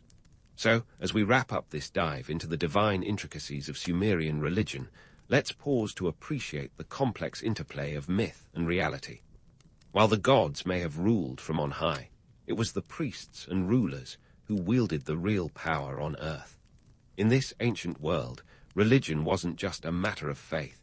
It was a tool for governance, a means of control, and a reflection of the very human desire to find order in chaos. Stay tuned as we continue unraveling the intricacies of Sumerian life, where we'll explore the art, architecture, and cultural legacy that emerged from this cradle of civilization. As the Sumerian civilization plodded toward its twilight, you might imagine the scene as a grandiose curtain call, complete with a bow to the gods and a farewell wave to their neighbors. But instead of a graceful exit, think of it more like the last act of a play where the props start breaking and the actors forget their lines. By around 2000 BCE, the Sumerians were facing the kind of existential crises that make a midlife crisis look like a mild inconvenience. First off, let's talk about the party crashers, the Akkadians. These folks, led by the ambitious Sargon of Akkad, weren't content to just admire the Sumerians from afar. Oh no, they saw the Sumerian city-states and thought, I'll have what they're having. In the blink of a historical eye, around 2334 BCE, Sargon united the region under his rule, creating the first known empire. The Sumerians suddenly found themselves playing second fiddle in their own orchestra. The Akkadian Empire didn't just copy the Sumerian playbook, they practically stole it, adopting their writing, religion, and administrative systems while adding their own imperial flair. But the Akkadians weren't the only issue on the Sumerian horizon. Nature, that fickle friend, decided to turn foe. The once bountiful farmland began to suffer from salinization. A fancy word for your soil is now as useful as a chocolate teapot. This salty soil issue made agriculture increasingly difficult, leading to food shortages and societal strain. It was as if Mother Nature had gone on a bender and decided to flip the table on the Sumerians just for fun. Now, you might think that with all these challenges, the Sumerians would band together, sing Kumbaya, and face the oncoming storm with unity. But human nature being what it is, they chose the path of squabbling city-states instead. Internal conflicts and power struggles were as common as clay tablets, with city-states like Lagash and Umma fighting over water rights and territory. It was less united we stand, and more divided we squabble. Despite these setbacks, the Sumerians left behind a legacy that future civilizations would build upon. Take their technological innovations, for instance. The humble wheel, yes, the thing that makes your car go vroom, was first developed by these industrious folks. Around 3500 BCE, they had already fashioned the potter's wheel, and soon after, they rolled out wheeled carts. This small invention was a giant leap for humankind, paving the way for transport and trade that would shape economies for millennia. And let's not overlook their contributions to mathematics and astronomy. The Sumerians were the original mathletes, using a base 60-number system that still echoes in our 60-second minutes and 360-degree circles.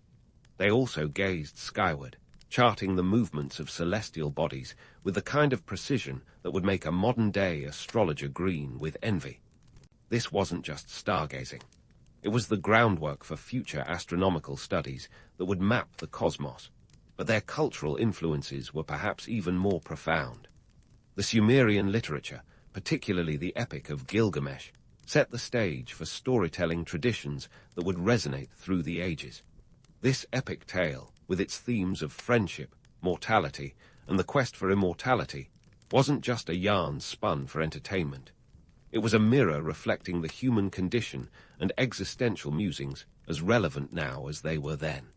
By the time the curtain finally fell on the Sumerian civilization, around 1750 BCE, with the rise of Hammurabi and the Babylonian Empire, Their influence was already woven into the very fabric of Mesopotamian culture.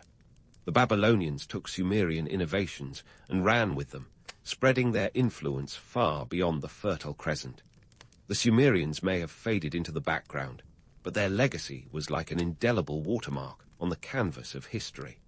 They showed that a civilization could rise from the mud and reeds, crafting a society that balanced chaos and order, divine whim and human ingenuity. They weren't just the first to dream big. They were the first to act on those dreams, laying the groundwork for future societies to build upon. In the grand scheme of things, the Sumerians were like the opening act of a concert, setting the stage for the headliners to follow. And while they might not have had the spotlight for long, their influence lingered, shaping the trajectory of human history. So, next time you check the time or wheel your grocery cart down the aisle, give a nod to those ancient innovators who figured out how to turn mud into marvels. The decline of the Sumerians serves as a reminder of the cyclical nature of civilizations. They rose, they innovated, they faced challenges, and eventually they fell. But in their wake, they left a legacy that would inspire, influence, and ignite the imaginations of generations to come. As the echoes of their achievements ripple through time, we can appreciate not just what they accomplished, but what they set in motion, a testament to the enduring power of human creativity and resilience. In the bustling streets of 15th century Mainz, where the aroma of freshly baked bread mingled with the less savory sense of medieval life, young Johann Gutenberg was about as likely to blend in as a peacock at a pigeon convention. Born around 1400, give or take a few years, because apparently birth certificates were as optional as bathing back then, Gutenberg was the offspring of a well-to-do patrician family. His father, Friel Gensfleisch zur Leyden, try saying that 3 times fast, was part of the local aristocracy and worked in the cloth trade. This gave Johann a cushy start, but also a rather inconvenient last name that he wisely later ditched for the catchier Gutenberg. Now, if you think the life of a future inventor would be all gears and glory from the get-go, think again. Young Johann's life was peppered with more financial pitfalls than a modern-day reality TV star. He was, in essence, the medieval poster child for fake it till you make it.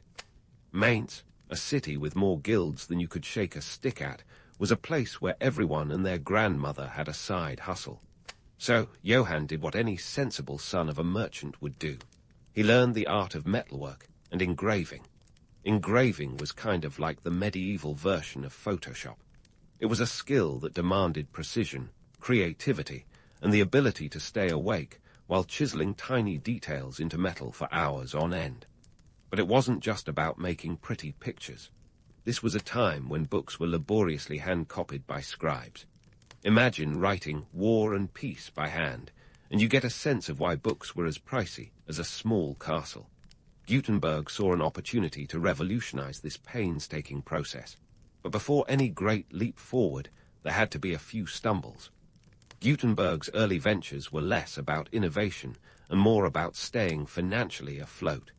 He had a knack for being in debt, a situation as relatable now as it was then. If student loans are your current nemesis, you'll sympathize with Gutenberg, who juggled debts like a circus performer with a penchant for dropping the ball.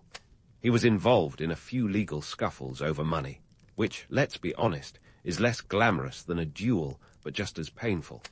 Despite these challenges, Gutenberg's metalwork skills were nothing to sneeze at. He knew his way around a chisel, which set the stage for his later work with movable type. But before we get there, let's talk about his little side project that didn't quite pan out, the manufacture of polished metal mirrors. Why mirrors, you ask? Well, in 1439, the city of Aachen was all abuzz with the prospect of a pilgrimage to view religious relics. Pilgrims believed mirrors could capture the holy light from these relics, sort of like an ancient selfie with divine glow. Gutenberg, ever the opportunist, saw this as a gold mine. Unfortunately, the pilgrimage was postponed, and Gutenberg was left with unsold mirrors and a debt that could rival a small kingdom's GDP. His mirror fiasco might have been a financial bust, but it taught Gutenberg valuable lessons about risk, innovation, and the importance of timing, skills that would later prove invaluable. As he shuffled through the streets of Mainz, dodging creditors like a medieval game of tag, he was already dreaming of a way to make the written word more accessible. Gutenberg's world wasn't just about surviving. It was about finding a way to thrive amidst chaos. So, while Mainz might not have seemed like the birthplace of a revolution, it was here, amid the clamour of market stalls and the clang of hammers, that Johann Gutenberg began to piece together the ideas that would eventually shake the foundations of the known world. His early life was a patchwork of metal, debt, and ambition, a testament to the fact that even the greatest innovations often spring from the humblest beginnings. Stay tuned, because Gutenberg's story is only getting started, and trust me, you won't want to miss what comes next. Gutenberg's story was indeed just warming up, like a pot of stew left to simmer until all the flavors melded into something revolutionary. As the 1440s rolled in, Gutenberg's mind was buzzing with ideas faster than a knight could draw his sword. The concept of movable type was beginning to take shape, and it was as audacious as anything the medieval world had seen. Movable type, for those not in the know, involves creating individual letters that could be arranged and rearranged to print multiple pages, a game-changer in a world where books were as rare as unicorns. Gutenberg's eureka moment wasn't just a stroke of genius, but also a feat of engineering. He needed materials that were durable yet malleable, a bit like finding the perfect avocado, ripe but not mushy. He settled on a lead alloy, a mix of lead, tin, and antimony, which had the right balance of strength and flexibility. This alloy allowed the creation of sharp, clear letters that could withstand the pressure of the printing press without disintegrating like a sandcastle at high tide. The press itself was another marvel. It was based on the wine or olive presses of the time, a clever bit of repurposing that shows Gutenberg wasn't just a dreamer but a pragmatist. It was a wooden contraption that applied consistent pressure on the paper, allowing for even ink distribution. But don't get too excited. Early prototypes were about as reliable as a medieval weather forecast. The ink was another hurdle, a sticky concoction that had to be just right to adhere to the metal type and transfer onto paper without smudging into an inky mess. Gutenberg's endeavors weren't just technical, they were financial too. Enter Johann Fust, a wealthy financier who saw potential in Gutenberg's contraption. Fust wasn't just any investor. He was like a medieval venture capitalist, eager to back an innovation that could flip the world on its head. He loaned Gutenberg 800 guilders in 1450. Imagine a small fortune, like crowdfunding your dream startup today. But this partnership was rocky, to say the least. Fust's money came with strings attached, tighter than a lute string ready to snap. Gutenberg, the eternal optimist, poured Fust's funds into refining his press and producing a book that would prove his invention's worth. This wasn't a time for half measures. He had his sights set on the Bible, the literary equivalent of a blockbuster. Printing the Bible wasn't just about making books, it was about making a statement. The Gutenberg Bible, as it would come to be known, needed to be a masterpiece to win over skeptics who thought books belonged in monasteries, not in the hands of the common folk. But as with any grand endeavor, there were hiccups. Rumor has it that Gutenberg's workshop was a hive of accidents. Think ink spills, broken type, and misaligned pages. It was a bit like a medieval sitcom, with Gutenberg playing the harried inventor trying to keep it all together. Yet, despite the chaos, he persevered. The first editions of the Bible began to roll out in 1455, each one a testament to years of toil and innovation. This is where the plot thickens. Fust, perhaps impatient for returns or suspicious of Gutenberg's bookkeeping, took legal action against him. The lawsuit of 1456 was a courtroom drama worthy of a binge-watch. Fust accused Gutenberg of misusing the funds, a charge that led to a legal battle as bitter as a quarrel over a prized vineyard. It was a David and Goliath scenario, except this time, David was weighed down by debt. The court sided with Fust, leaving Gutenberg to lose control of the press and the nearly completed Bible project. Fust, along with his new partner Peter Schoeffer, who, plot twist, was Gutenberg's former apprentice, took over the operation. It was like a medieval corporate takeover, ruthless and soul-crushing. Despite this setback, Gutenberg's legacy was far from over. His invention, with its potential to democratize knowledge, couldn't be undone by a legal skirmish. While he may have lost the battle, his invention was already changing the world. The printing press spread faster than the latest gossip at court, setting the stage for the Renaissance, the Reformation, and the scientific revolution. Gutenberg, despite his financial woes, had lit a fuse that would ignite an information explosion. So there you have it. The story of Gutenberg's press is one of ambition, innovation, and a fair share of financial drama. It wasn't just about printing books. It was about breaking the chains of ignorance and unleashing a torrent of knowledge. And while Gutenberg himself might have been left out of pocket, his contribution was priceless. Stay tuned, because the story doesn't end here. There's more to explore in the aftermath of Gutenberg's invention, where the ripple effects of his work would continue to shape history in ways even he couldn't have imagined. While Gutenberg's financial misadventures might have left him high and dry, his invention was the medieval equivalent of striking oil. The Gutenberg Bible, printed in 1455, wasn't just a book. It was a game-changer, a mic drop in the world of knowledge dissemination. Picture this. Before Gutenberg's innovation, books were as rare as hen's teeth, painstakingly copied by hand in monasteries, making them accessible only to the elite. But with Gutenberg's movable type, suddenly, books could be churned out with the efficiency of a medieval assembly line. Think of the Gutenberg Bible as the first blockbuster of the printing world. We're talking about a hefty tome with 1,282 pages, each measuring 11 by 16 inches. This was no pocket-sized paperback. It was a statement piece, the kind of book you display on your medieval coffee table to impress the neighbors. And let's not forget the dazzling artistry.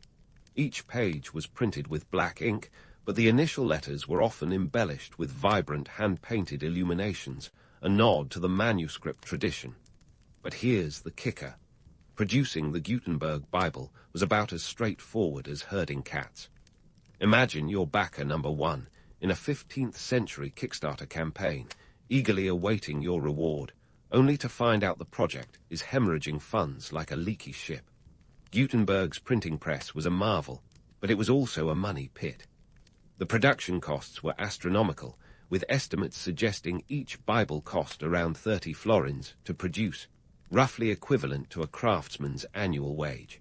The economic gamble was akin to investing in Bitcoin before it was cool. The financial strain led to Gutenberg's falling out with his investor, Johann Fust, which was less a business dispute and more a medieval soap opera. Fust, the original venture capitalist, expected returns faster than you can say compound interest. When Gutenberg failed to deliver, Fust swooped in like a hawk, seizing the press and the half-finished Bibles. It was a hostile takeover, no less dramatic than a modern boardroom coup. Despite the financial debacle, the Gutenberg Bible was a triumph. Its impact on literacy and religion was like a ripple effect that turned into a tidal wave. Suddenly, the Bible wasn't just an artifact locked away in a monastery. It was a book that could be owned by anyone with the means to buy it.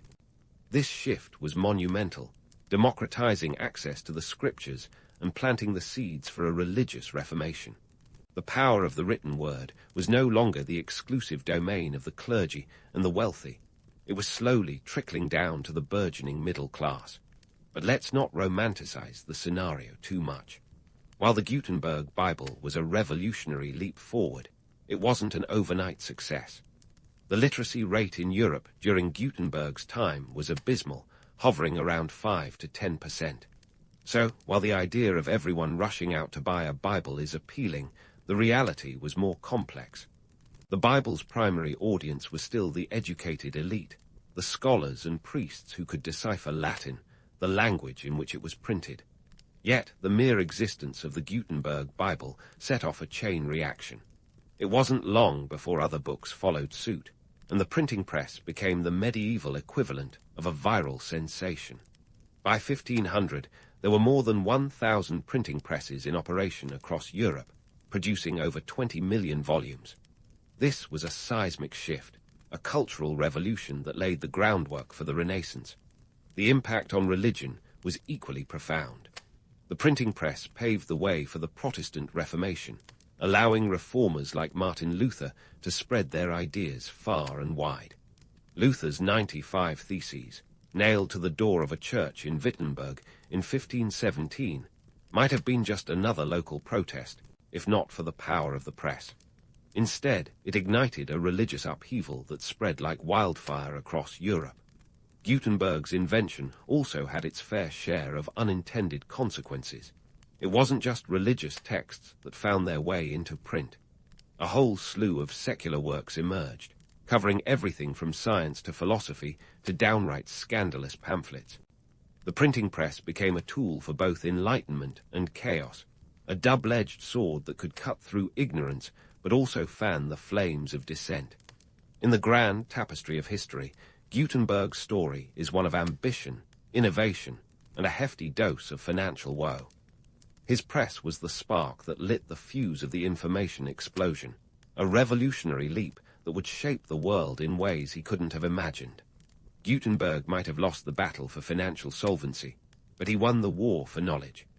And as the presses rolled on, churning out books faster than a scribe could sharpen his quill, the world was forever changed. Stay tuned, because the story of the printing revolution doesn't end here.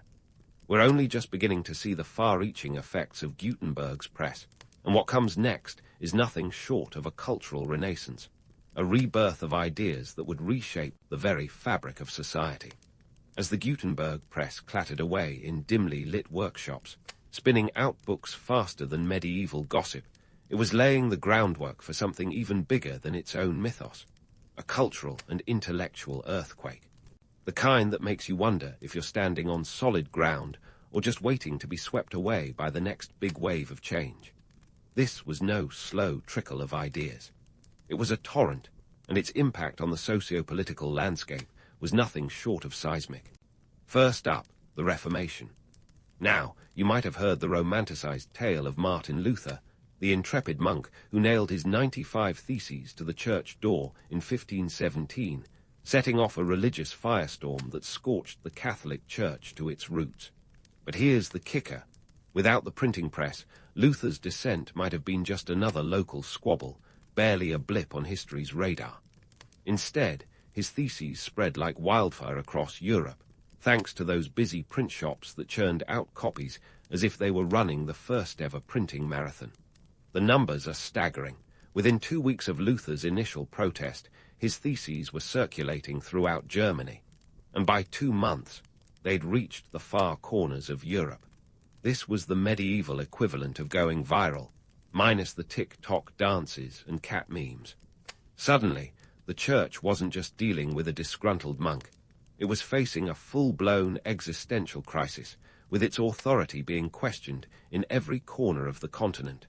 But let's not get too caught up in the romance of rebellion. The world of early print shops was less a utopia of free expression and more a cutthroat business arena. Think of it as the Wild West, but with ink instead of revolvers. These shops were competing not just for customers, but for survival. They were run by craftsmen who had to be part engineer, part salesman, and all entrepreneur.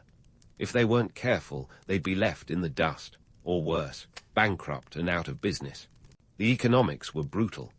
By the late 15th century, the printing press had spread to over 200 cities across Europe. This surge in supply meant that prices had to drop faster than a knight's visor in battle.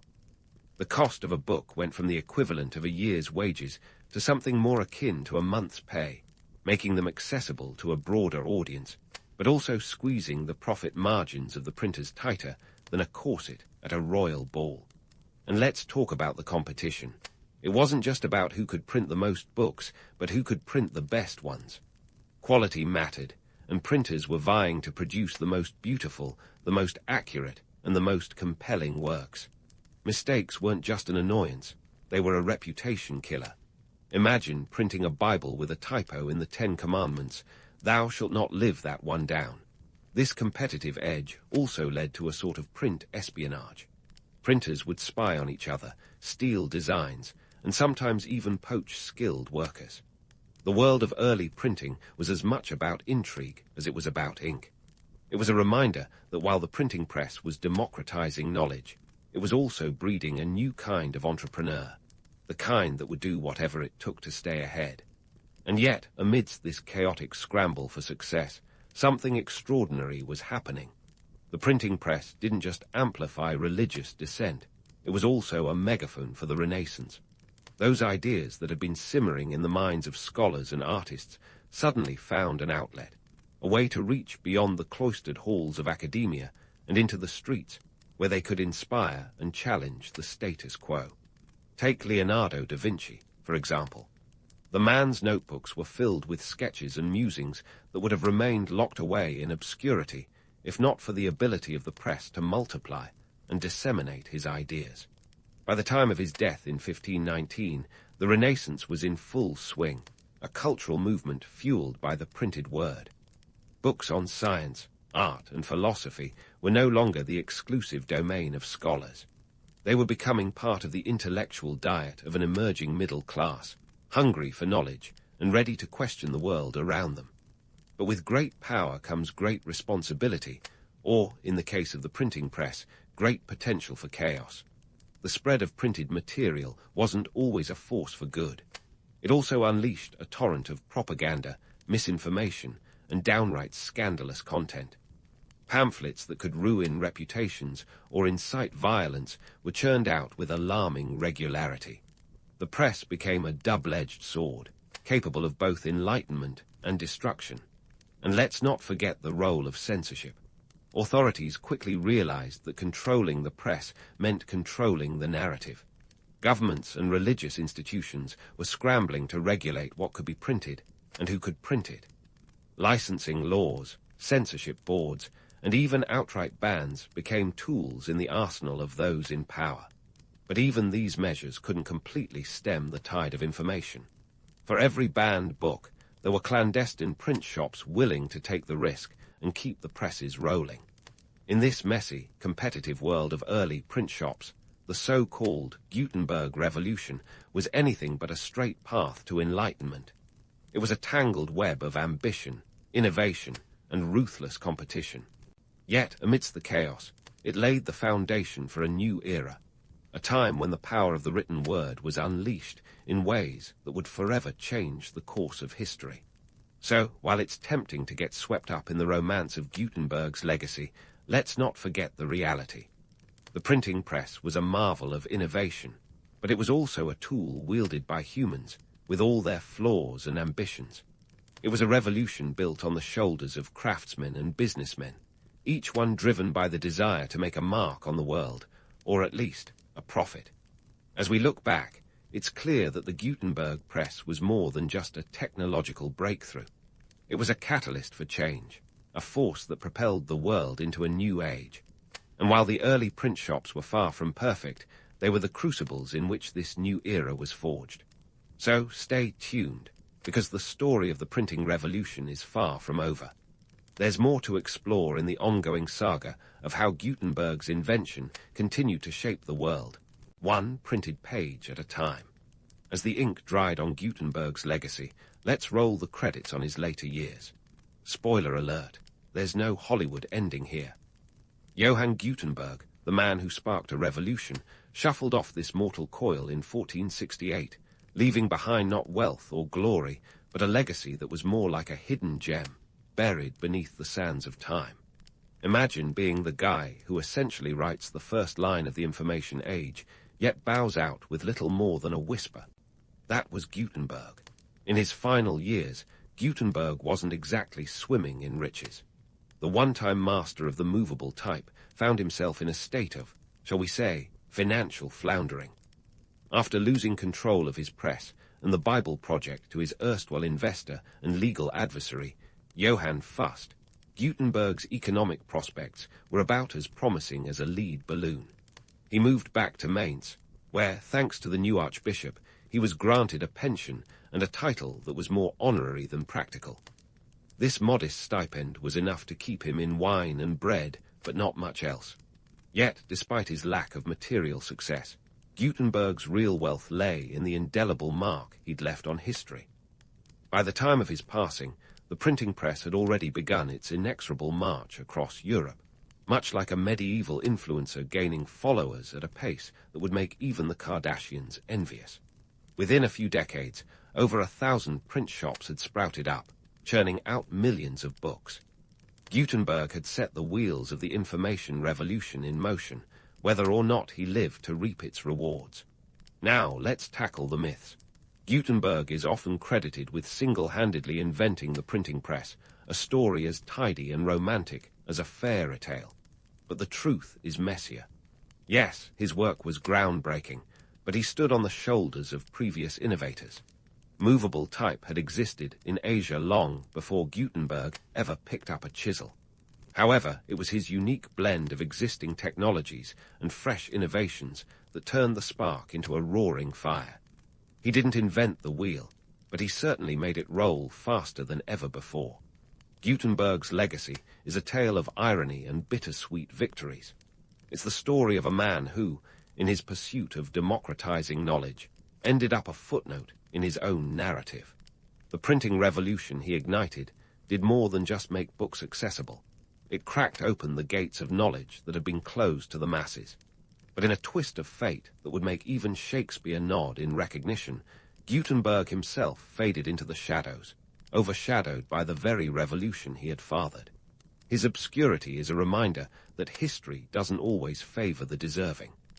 Gutenberg's financial woes and legal battles left him without the acclaim he earned, but perhaps that was fitting for a man who dealt in the democratization of information. He wasn't out for fortune or fame. His vision was grander. He saw a world where ideas could traverse borders, transcend classes, and challenge the status quo. That vision, despite his personal hardships, was realized. And let's not forget the ripple effects of his work. The printing press didn't just change how books were made. It transformed how people thought, communicated, and governed. It was the tinderbox for the Reformation, the Renaissance, and the Age of Enlightenment. It enabled scientific discourse, political debate, and cultural exchange. The world Gutenberg left behind was one on the cusp of modernity, a world where the written word became a powerful tool for change. So, what do we make of this tale of ambition and irony? Gutenberg's story is a testament to the unpredictable nature of legacy. It's a reminder that the most profound impacts often come from the most unassuming origins.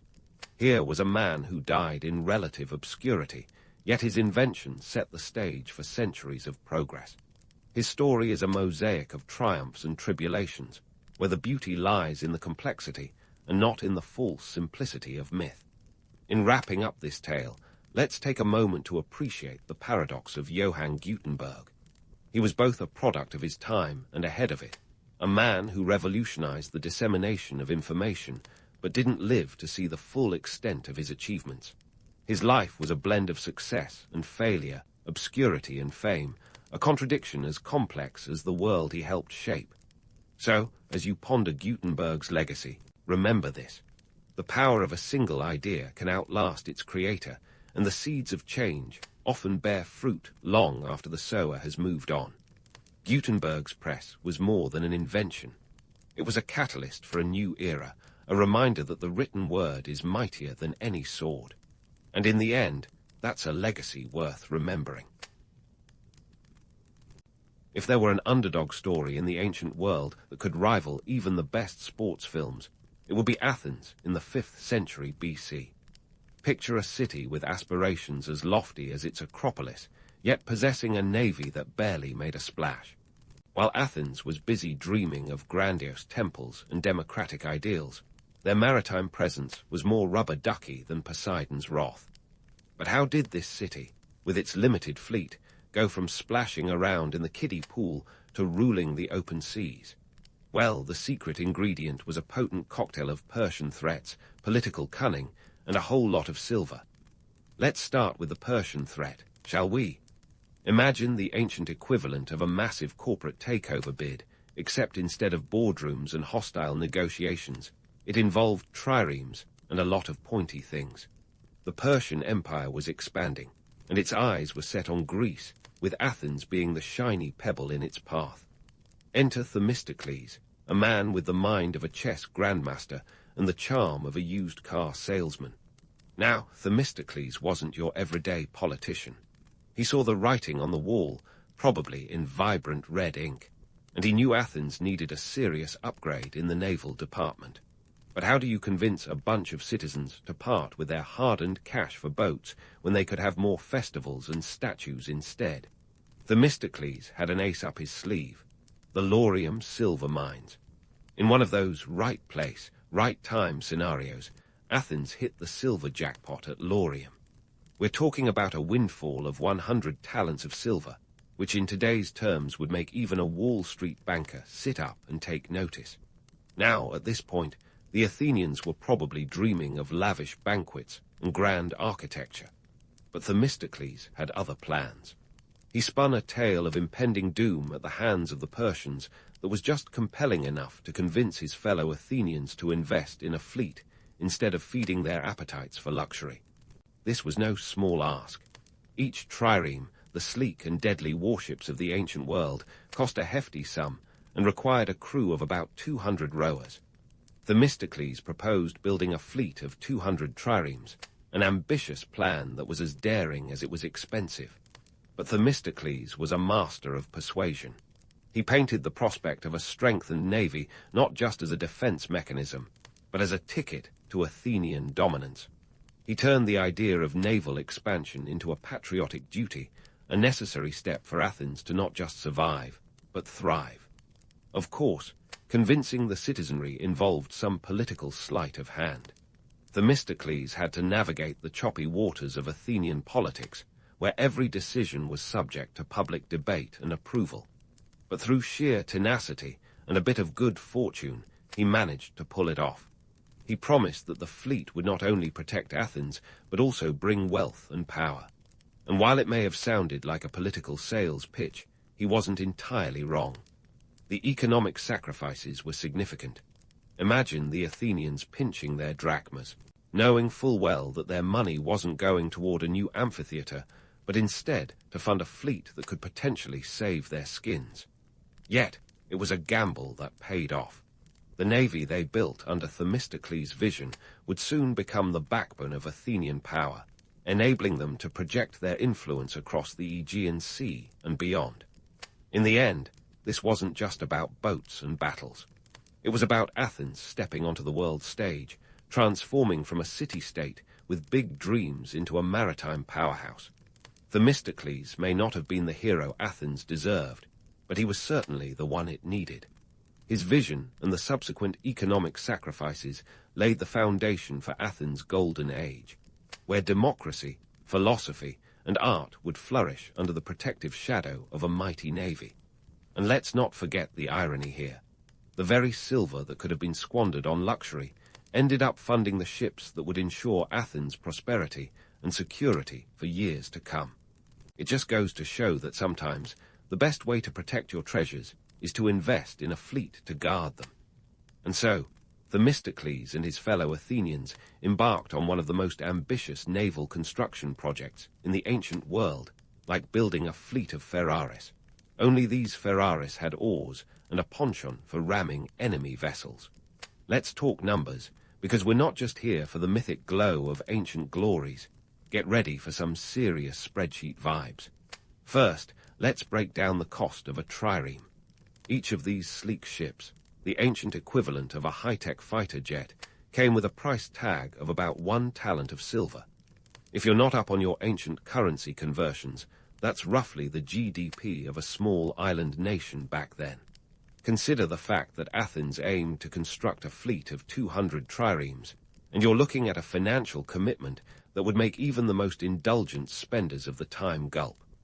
Now, onto the logistics. Building a trireme wasn't just about slapping some wood together and calling it a day. This was a sophisticated piece of maritime engineering. Picture a 120-foot-long vessel, made from pine and fir, with a bronze-plated battering ram at the prow. The trireme's design was all about speed and maneuverability, and its secret weapon was the triple-tiered arrangement of oars. This innovation allowed for a formidable number of 170 rowers to power the vessel, each working in unison to propel the ship through the waves at lightning speeds. It was the Formula One of the sea, minus the champagne and pit stops. But let's not romanticize the realities of crewing these ships. Finding 170 rowers per trireme meant recruiting a small army of manpower. The rowers, often free citizens paid for their labor, weren't living the glamorous life of the open sea.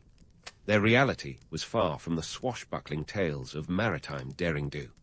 Imagine 170 men crammed into a space tighter than a modern-day subway car during rush hour, their backs bent over oars for hours on end. The air was thick with sweat, and the occasional grumble about workplace conditions. Think of it as a rowing boot camp with no escape. The daily grind of a rower was relentless. They woke up to the metallic clang of the trireme's call to action, spent their days rowing under the blistering sun, and their nights trying to find some semblance of comfort on hard wooden benches. Meals were basic, often consisting of barley cakes and a splash of wine to keep scurvy at bay. But hey, at least they had job security in a booming naval economy, right? Now, let's talk strategy. The trireme was more than just a pretty face with a bronze nose cone. It was a game-changer in naval warfare. Its design allowed for the perfect mix of speed and agility, making it the ultimate predator of the seas. In battle, Athenian triremes could outmaneuver heavier ships, using a tactic known as the deepless, which involved breaking through enemy lines with precision and speed. Once a trireme had its enemy in its sights, it would ram the opposing ship with its bronze-clad ram, sending splinters flying and enemy sailors scrambling. This strategic edge wasn't just about winning battles. It was about securing Athenian dominance over the Aegean Sea. With their fleet, Athens could protect trade routes, project power, and most importantly, keep those pesky Persians at bay. The Athenian navy became the backbone of an empire, turning the tides of history in favor of a small city-state with big ambitions. But let's not get too carried away with the romance of naval supremacy. The reality was that maintaining such a fleet required constant investment, both of money and manpower. The ships needed regular maintenance, the rowers needed training, and the commanders needed strategic acumen.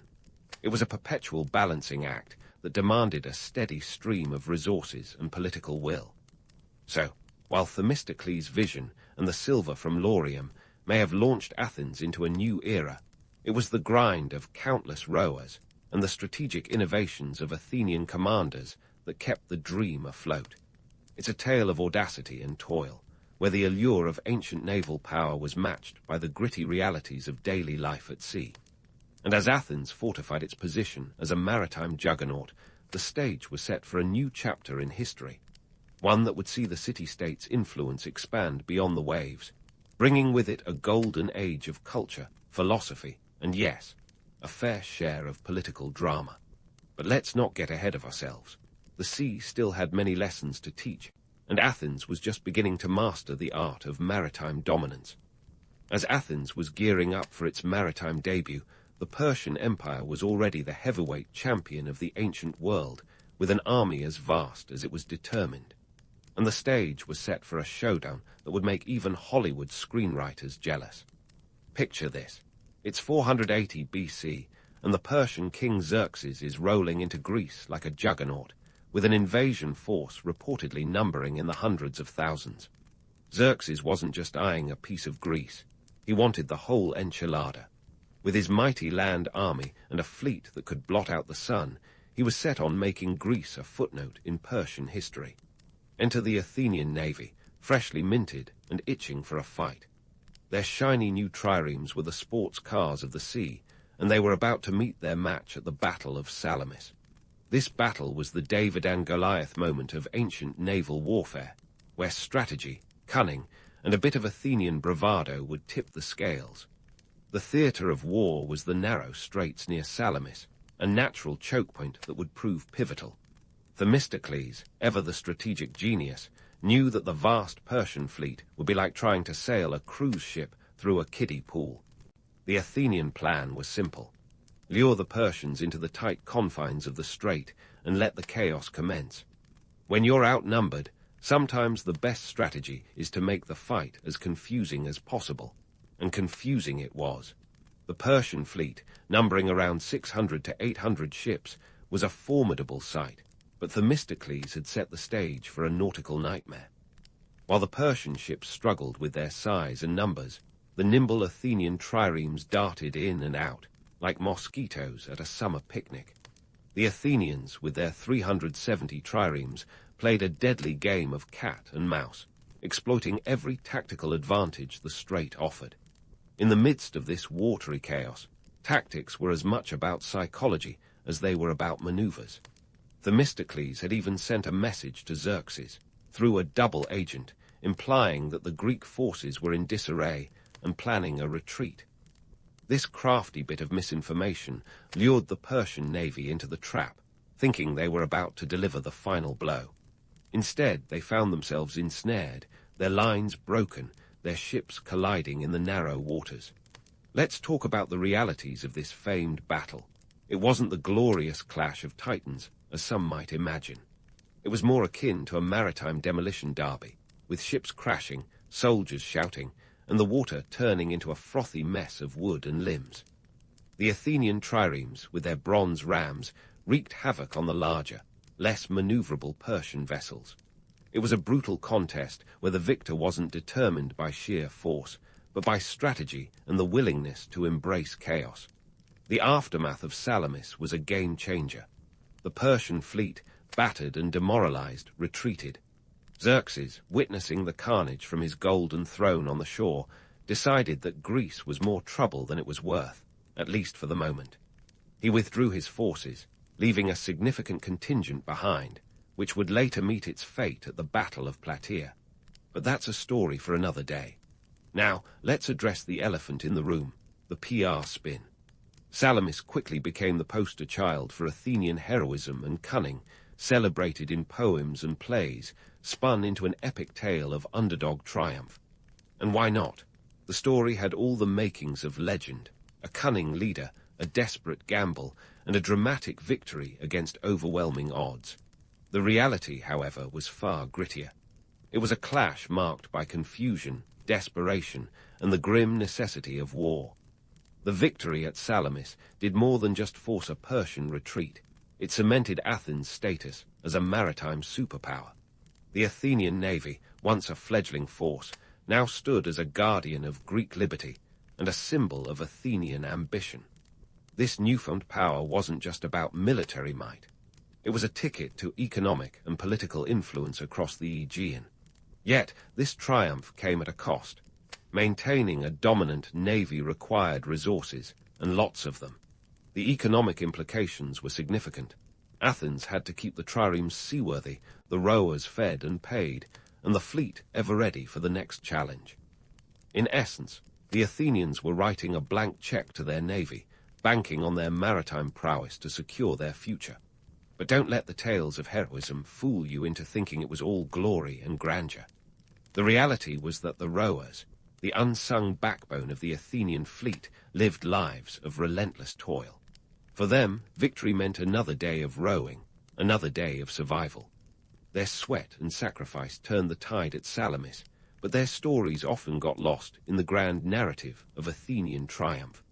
As we leave the battle behind, let's not forget the lessons of Salamis. It was a reminder of the power of strategy, the importance of adaptability, and the harsh truths behind the romanticized tales of war.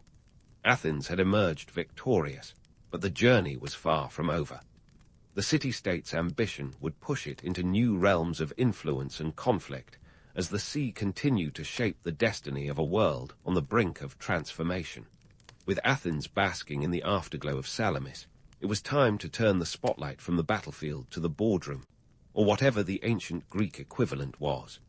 The victory had given Athens not just bragging rights, but a golden ticket to influence, and they were about to cash it in like a lottery winner at a luxury car dealership. Enter the Delian League, a coalition of Greek city-states with mutual defense in mind, but let's be real, it was more about Athens flexing its newfound muscle. Now, the Delian League wasn't your typical club. Sure, it started with noble intentions, defend against Persian aggression, keep the Aegean Sea safe, and all that jazz. But Athens, with its shiny new navy, quickly became less of a team player and more of a domineering captain. Picture Athens as the friend who insists on choosing the movie every time you hang out, except the movie is military protection and the price is tribute payments. Speaking of tribute, let's break it down. The Delian League's coffers were filled by member states contributing ships, or, more commonly, cold hard cash. The initial treasury was stationed at Delos, a convenient middle ground, but Athens had its eyes on the prize. By 454 BC, the treasury was relocated to Athens for safekeeping. Translation: Athens had a tighter grip on that silver than a miser with a shiny coin. And what did they do with all this wealth? Why, they invested in their own city, of course. Who needs a coalition when you can have marble temples and grand statues? But let's not get carried away with the architectural wonders of Athens. There was a darker side to this maritime monopoly. The Athenian navy, once a symbol of resistance, became a tool of coercion. City-states that dared to question Athens' dominance found themselves on the receiving end of a trireme visit. The message was clear. Pay up or prepare for a not-so-friendly Athenian tour. Take Naxos, for example. In 467 BC, this island state decided it had enough of the League's membership fees and tried to bow out. Athens' response: a naval blockade, followed by a siege, and finally a forced return to the League fold, sans autonomy, of course. Naxos was transformed from an allied state to a subject one, its fate sealed by Athenian oars and political ambition. Economically, this Athenian dominance meant a windfall for the city. Tribute payments flowed like wine at a Dionysian festival, funding not just the navy, but also public works and festivals. The famous Parthenon, a symbol of Athenian glory, was part funded by these tributes, a fact that might make you think twice about the romanticized tales of democracy and enlightenment. Turns out, even the cradle of democracy had a penchant for flexing its imperial muscles. But here's where the plot thickens. The very success of Athens sowed the seeds of its eventual troubles. You see, the member states of the Delian League weren't blind to the power dynamics at play. They saw Athens growing fat on their contributions, while their own cities struggled under the weight of tribute. Resentment brewed beneath the surface like a volcano waiting to erupt. Politically, Athens had positioned itself as the big kid on the Aegean bloc, but with great power comes great paranoia, or something like that. The more Athens tightened its grip, the more it courted envy and suspicion from its neighbors. Sparta, ever the rival, watched these developments with a wary eye. The stage was set for a clash of titans as the Peloponnesian War loomed on the horizon. But let's not skip ahead. There are still layers to peel back on this saga of sea power and political intrigue. Back in the League, Athens wasn't just collecting tribute and flexing naval muscle. It was exporting its cultural and political influence. The Athenian brand of democracy, theatre, and philosophy became the aspirational model for many Greek city-states. But let's not romanticize this cultural imperialism too much. The reality was more about pressure than persuasion. Athens wasn't handing out democracy brochures. They were enforcing their will through the pointed end of a trireme.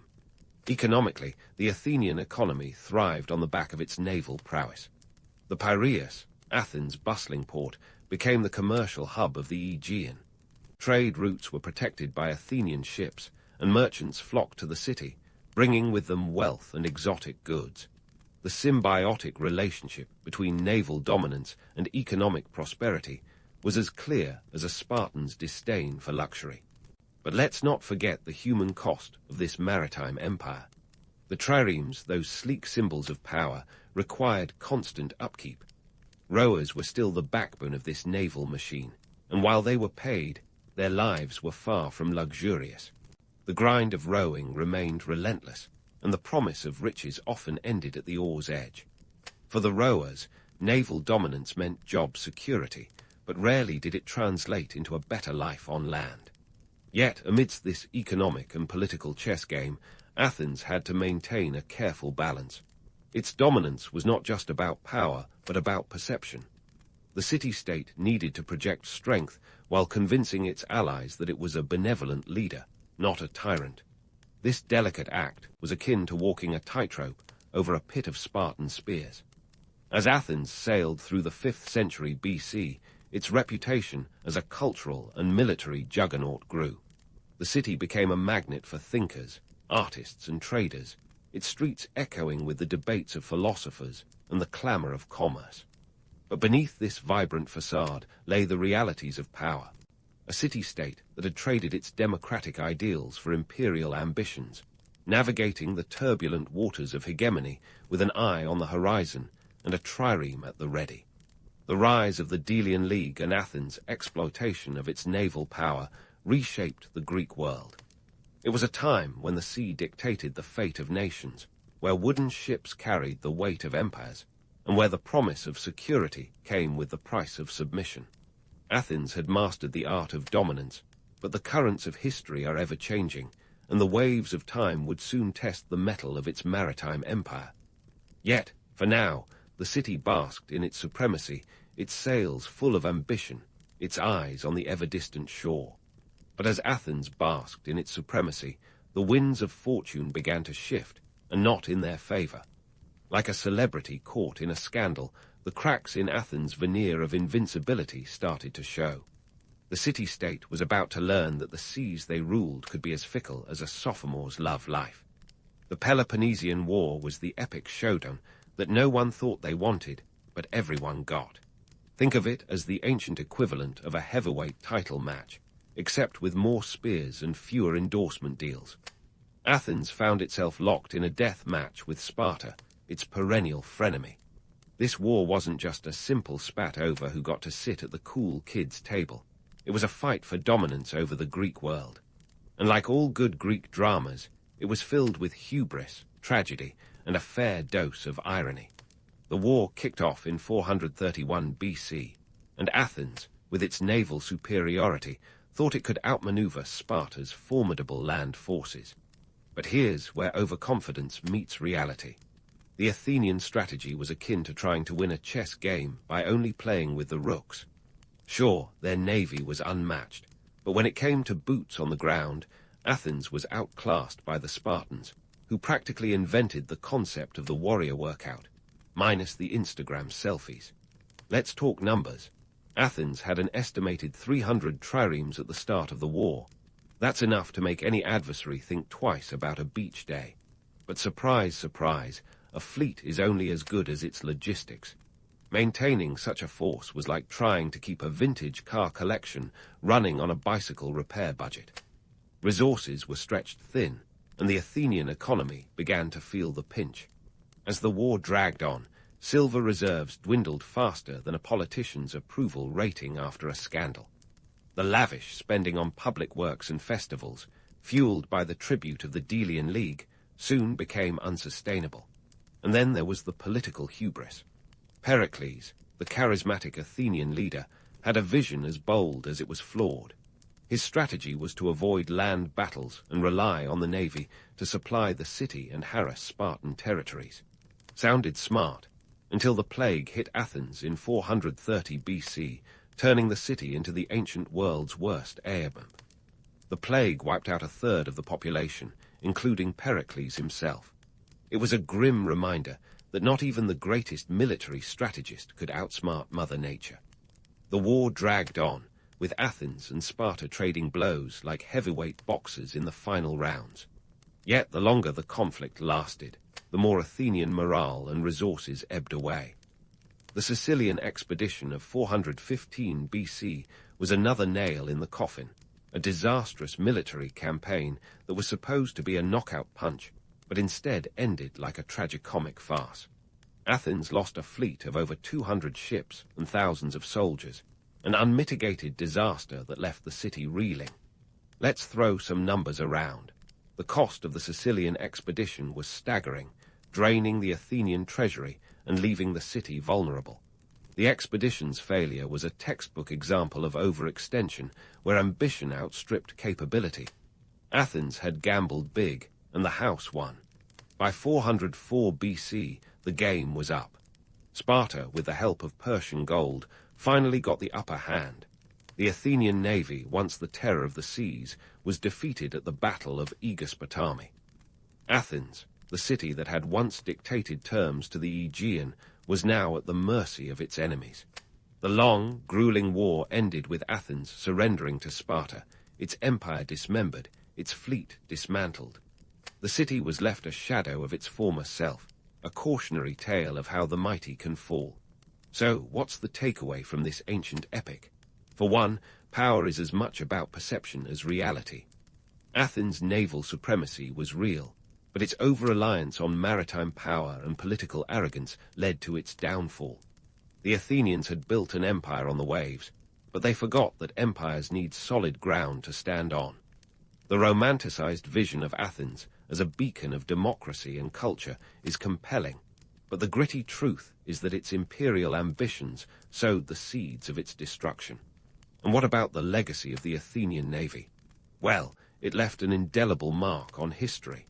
The triremes were the cutting-edge technology of their time, the F-35s of the ancient world. They represented the pinnacle of naval warfare, a testament to human ingenuity and the power of collective effort. The navy was a symbol of Athenian ambition, a force that reshaped the Mediterranean landscape and left a cultural legacy that still resonates today. But let's not sugarcoat the human cost. The rowers, those unsung heroes of the naval machine, bore the brunt of the burden. Their toil and sacrifice were the backbone of Athenian power, but their stories were often overshadowed by those of generals and statesmen. The reality of life at sea was far from the romanticized tales of glory. It was a grind, a relentless pursuit of survival in the service of a city that reached for the stars, but was all too human in its failings. In the end, the rise and fall of the Athenian navy is a tale as old as time, a story of ambition, power, and the inevitable consequences of overreach. It's a reminder that history is both a mirror and a teacher, reflecting human nature in all its complexity. So, what can modern societies learn from Athens' maritime odyssey? Perhaps it's the lesson that power must be balanced by humility, that ambition must be tempered by reality, and that even the mightiest can be brought low by the tides of history. Remember, the sea is a fickle mistress, and the currents of fortune can change in an instant. Athens' story is a testament to that truth, a saga of triumph and tragedy that still echoes across the ages. As you drift off to sleep with these tales of triremes and tyrants, ponder the legacy of a city that dared to dream big and paid the price for its hubris. Sweet dreams, and may your own voyages be filled with wisdom and grace. Henry VIII didn't just stroll onto the throne of England. He practically waltzed in wearing a crown and humming a tune of destiny. It was 1509, and at just 17 years old, Henry was already the embodiment of a Tudor Renaissance dream. Picture the scene. A young king with the athletic build of a jousting champion, a mane of red hair, and a mind buzzing with ideas of chivalry and conquest. But hold your horses, dear listener, because while the vision was grand, the reality was a bit more complicated. For starters, Henry inherited a kingdom that was as financially sound as a ship made of Swiss cheese. His father, Henry VII, had left the national treasury in reasonable shape, like a tightwad uncle who collected every penny, but it wasn't exactly flush with cash. England was still reeling from the costly Wars of the Roses, and Henry VII's grandiose plans went exactly synonymous with budget-conscious. Henry fancied himself a warrior king, a new Arthur destined to put England back on the continental map. He had this whole Camelot thing going on in his head, complete with knights, tournaments, and a round table of sorts. But if you've got visions of medieval glory dancing in your head, remember, running a kingdom isn't all feasts and fancy jousts. There's a hefty price tag on those dreams, and Henry's spending habits would make a modern influencer blush. Speaking of dreams and reality clashing, let's talk about his first marriage. Enter Catherine of Aragon, a Spanish princess with a pedigree that could rival any thoroughbred. She was previously wed to Henry's older brother, Arthur, who inconveniently died young, leaving Catherine in a bit of a matrimonial limbo. Henry, ever the gallant knight, stepped in to marry her in 1509. It was partly about maintaining alliances with Spain, but it was also about cementing his image as a chivalrous king. Now, Catherine wasn't just any bride. She came with diplomatic clout and a dowry of 200,000 gold crowns, about the value of a small European economy back then. But here's the kicker.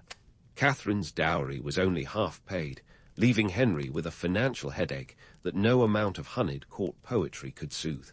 Still, their early years were reportedly harmonious. Henry was smitten, and Catherine was, well, patient. Despite the financial headaches, the young king threw himself into the role with all the enthusiasm of a kid in a candy store.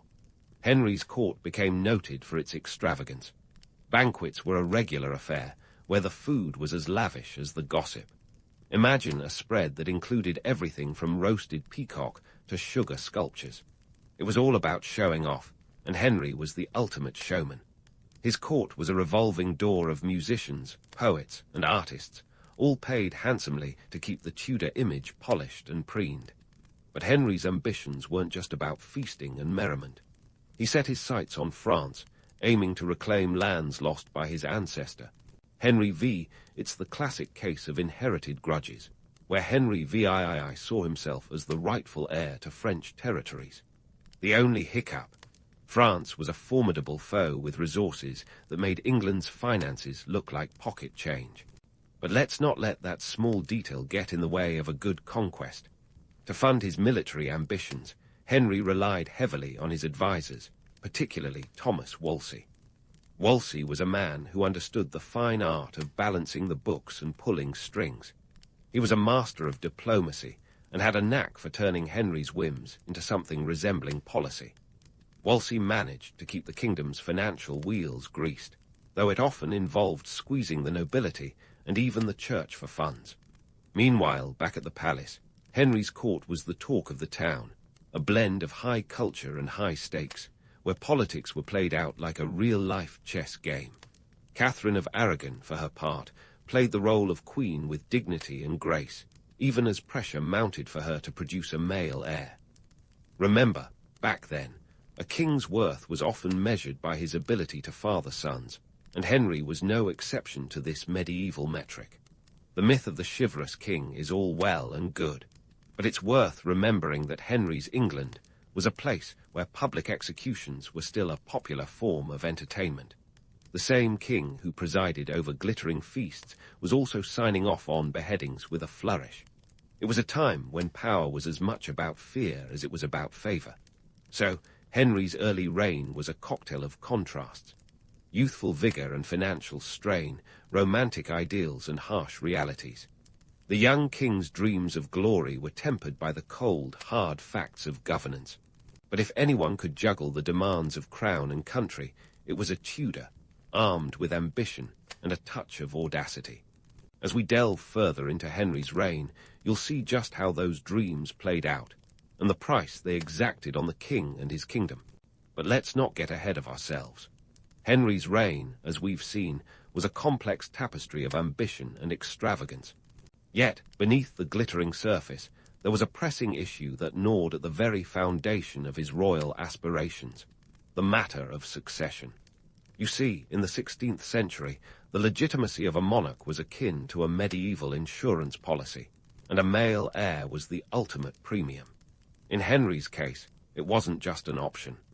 It was a necessity, like Wi-Fi in a modern coffee shop.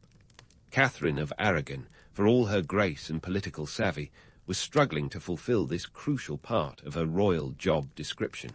Sure, she gave birth to several children, but the harsh reality was that only one survived past infancy, a daughter named Mary, born in 1516.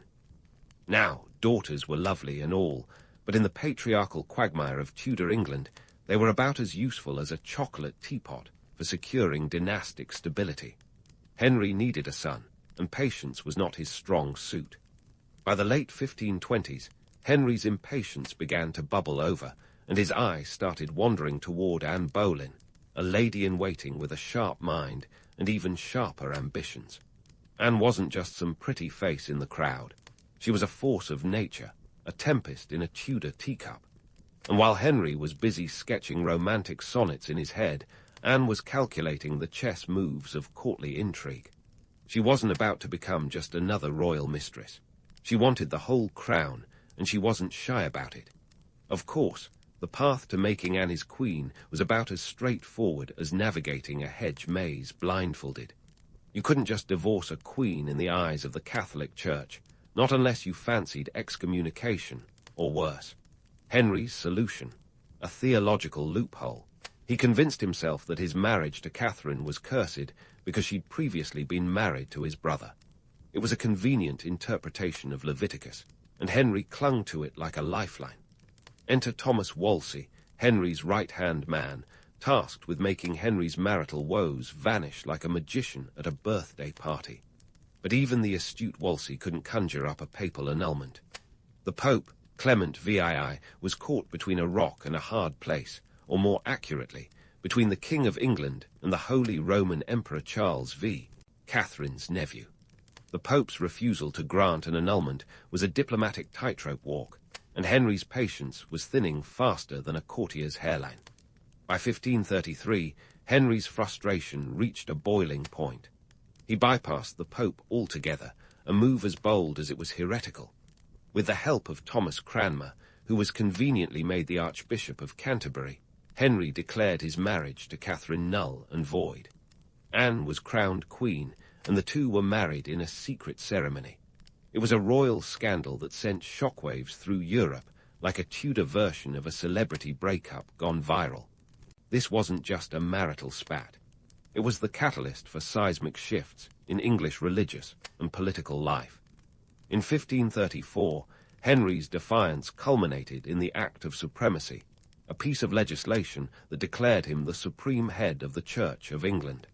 It was a power grab of monumental proportions, akin to changing the rules of Monopoly mid-game. The break from Rome wasn't just theological. It was a declaration of independence from papal authority, a bold move that redrew the map of English identity. The economic ramifications of this religious coup were as significant as the spiritual ones. The dissolution of the monasteries followed, with the crown seizing vast amounts of land and wealth from the church. Henry's coffers swelled with the spoils, but the social cost was steep. Thousands of monks and nuns found themselves displaced, and the poor, who relied on monastic charity, were left in the lurch. It was a land grab that would make even the most ruthless real estate mogul blush. Yet, for all the upheavals, Henry's quest for a male heir remained a high-stakes gamble. Anne Boleyn did give birth to a child, Elizabeth, in 1533, but once again it was not the son Henry craved. The pressure on Anne was immense, like trying to balance a house of cards in a hurricane. Her inability to produce a male heir made her position at court as precarious as a tightrope walker with a fear of heights. As Henry's personal life morphed into a national scandal, the international community watched with bated breath. Europe was a tinderbox of alliances, and Henry's actions were like sparks near the powder keg. His break with Catherine isolated England from Spain, and his new marriage alienated powerful Catholic factions across the continent. It was a diplomatic quagmire that required all the finesse of a courtier's dance, yet Henry was no Fred Astaire. The king's decisions during this period were as much about personal desire as they were about political strategy. His need for a male heir was intertwined with his vision of Tudor legacy, a vision that would cast a long shadow over England's future. And while the romantic narrative of Henry as a love-struck king chasing his heart is certainly appealing, the reality was far more brutal. The personal was political, and in Henry's England, the two were inseparable. In the midst of this upheaval, the English Reformation began to take root. This wasn't just a change in church signage. It was a fundamental shift in religious practice and belief, one that would have repercussions for generations. The formation of the Church of England was the birth of a new religious identity. one that would shape the nation's history in ways Henry couldn't possibly have envisioned. Yet, for all the grandeur and drama, Henry's story was, at its core, a very human one. His quest for a male heir was driven by the same fears and insecurities that haunt leaders throughout history. The desire for legacy, the fear of failure, the need for control. These are timeless themes that echo through the ages. But in Henry's case, the stakes were as high as the crown itself. As we move forward in this saga, remember that Henry's tale is far from over. The king's actions set the stage for a complex interplay of power, religion, and personal ambition that would define the Tudor era. The consequences of his choices were profound, both for England and for Henry himself. So stay tuned, dear listener, because the story of Henry VIII is just getting started, and the best, or perhaps the worst, is yet to come. And just when you thought Henry VIII's saga was settling into a rhythm, in waltzes and bowling, turning the Tudor court into a whirlwind of ambition and scandal. The year is 1533, and Anne's coronation as queen is more than just a crowning glory. It's a full-blown social media event of its time, a spectacle designed to dazzle and distract from the controversy that brought her there. But beneath the grandeur and glitter, Anne's position is as secure as a house of cards in a hurricane. Anne Boleyn was not your average Tudor damsel. She was clever, charismatic, and politically astute, a triple threat in a court more accustomed to political pawns than queens with agency. But let's not sugarcoat it.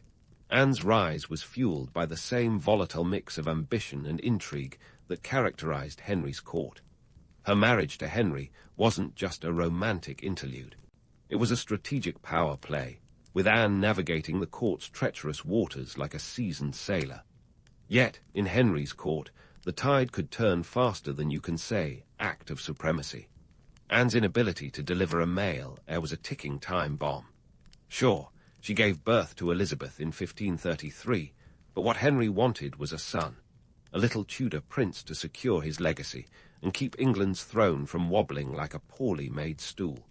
The pressure on Anne was immense, and the stakes were higher than a nobleman's hat during Ascot season. But let's pause here for a reality check. Anne's downfall is often wrapped in a cloak of romance and tragedy, but the truth is far grittier. Her enemies at court were numerous and powerful, eager to see her fall as spectacularly as she rose. In 1536, accusations of adultery, treason, and even incest were hurled at her like medieval mud pies. The charges were about as credible as a £3 note, but in Henry's world, facts were often less important than convenience.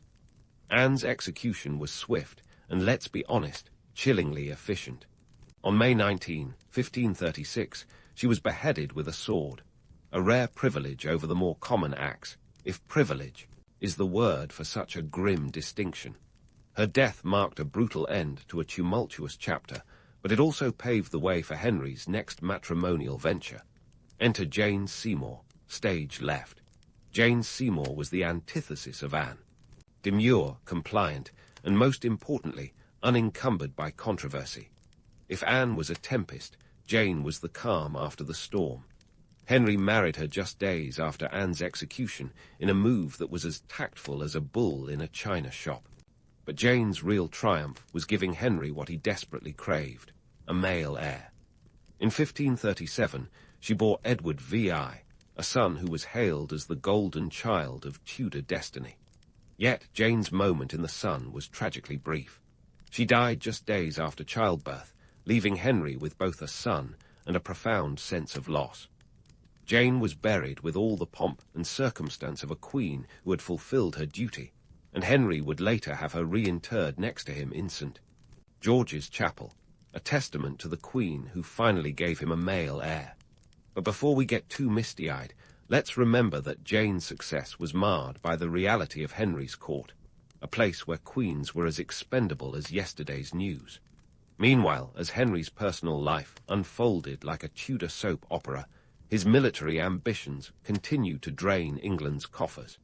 His wars in France were costly exercises in futility, where victories were as rare as hen's teeth. Henry fancied himself the reincarnation of his warrior ancestors, But his campaigns were more about bruised egos than battlefield glories. The Siege of Boulogne in 1544, for instance, was a brief success, but it came at a steep price, both in gold and goodwill. England's national debt ballooned to the point where even the Bank of England would have raised an eyebrow, with costs reaching a staggering £2 million, a fortune in those days. The economic strain from Henry's military escapades was like a millstone around England's neck. To fund his campaigns, Henry resorted to debasing the currency, reducing the silver content in coins, and effectively sparking inflation. It was a financial strategy that made robbing Peter to pay Paul look like sound fiscal policy. And while the immediate gains might have kept his military machine churning, the long-term effects were catastrophic for the English economy. Back at court, political machinations were as intricate as the embroidery on a Tudor doublet. Henry's advisers were a revolving door of influence and intrigue, each vying for power while dodging the king's infamous temper. Thomas Cromwell, Henry's chief minister after Wolsey's fall, was a master puppeteer, orchestrating reforms and consolidating royal power.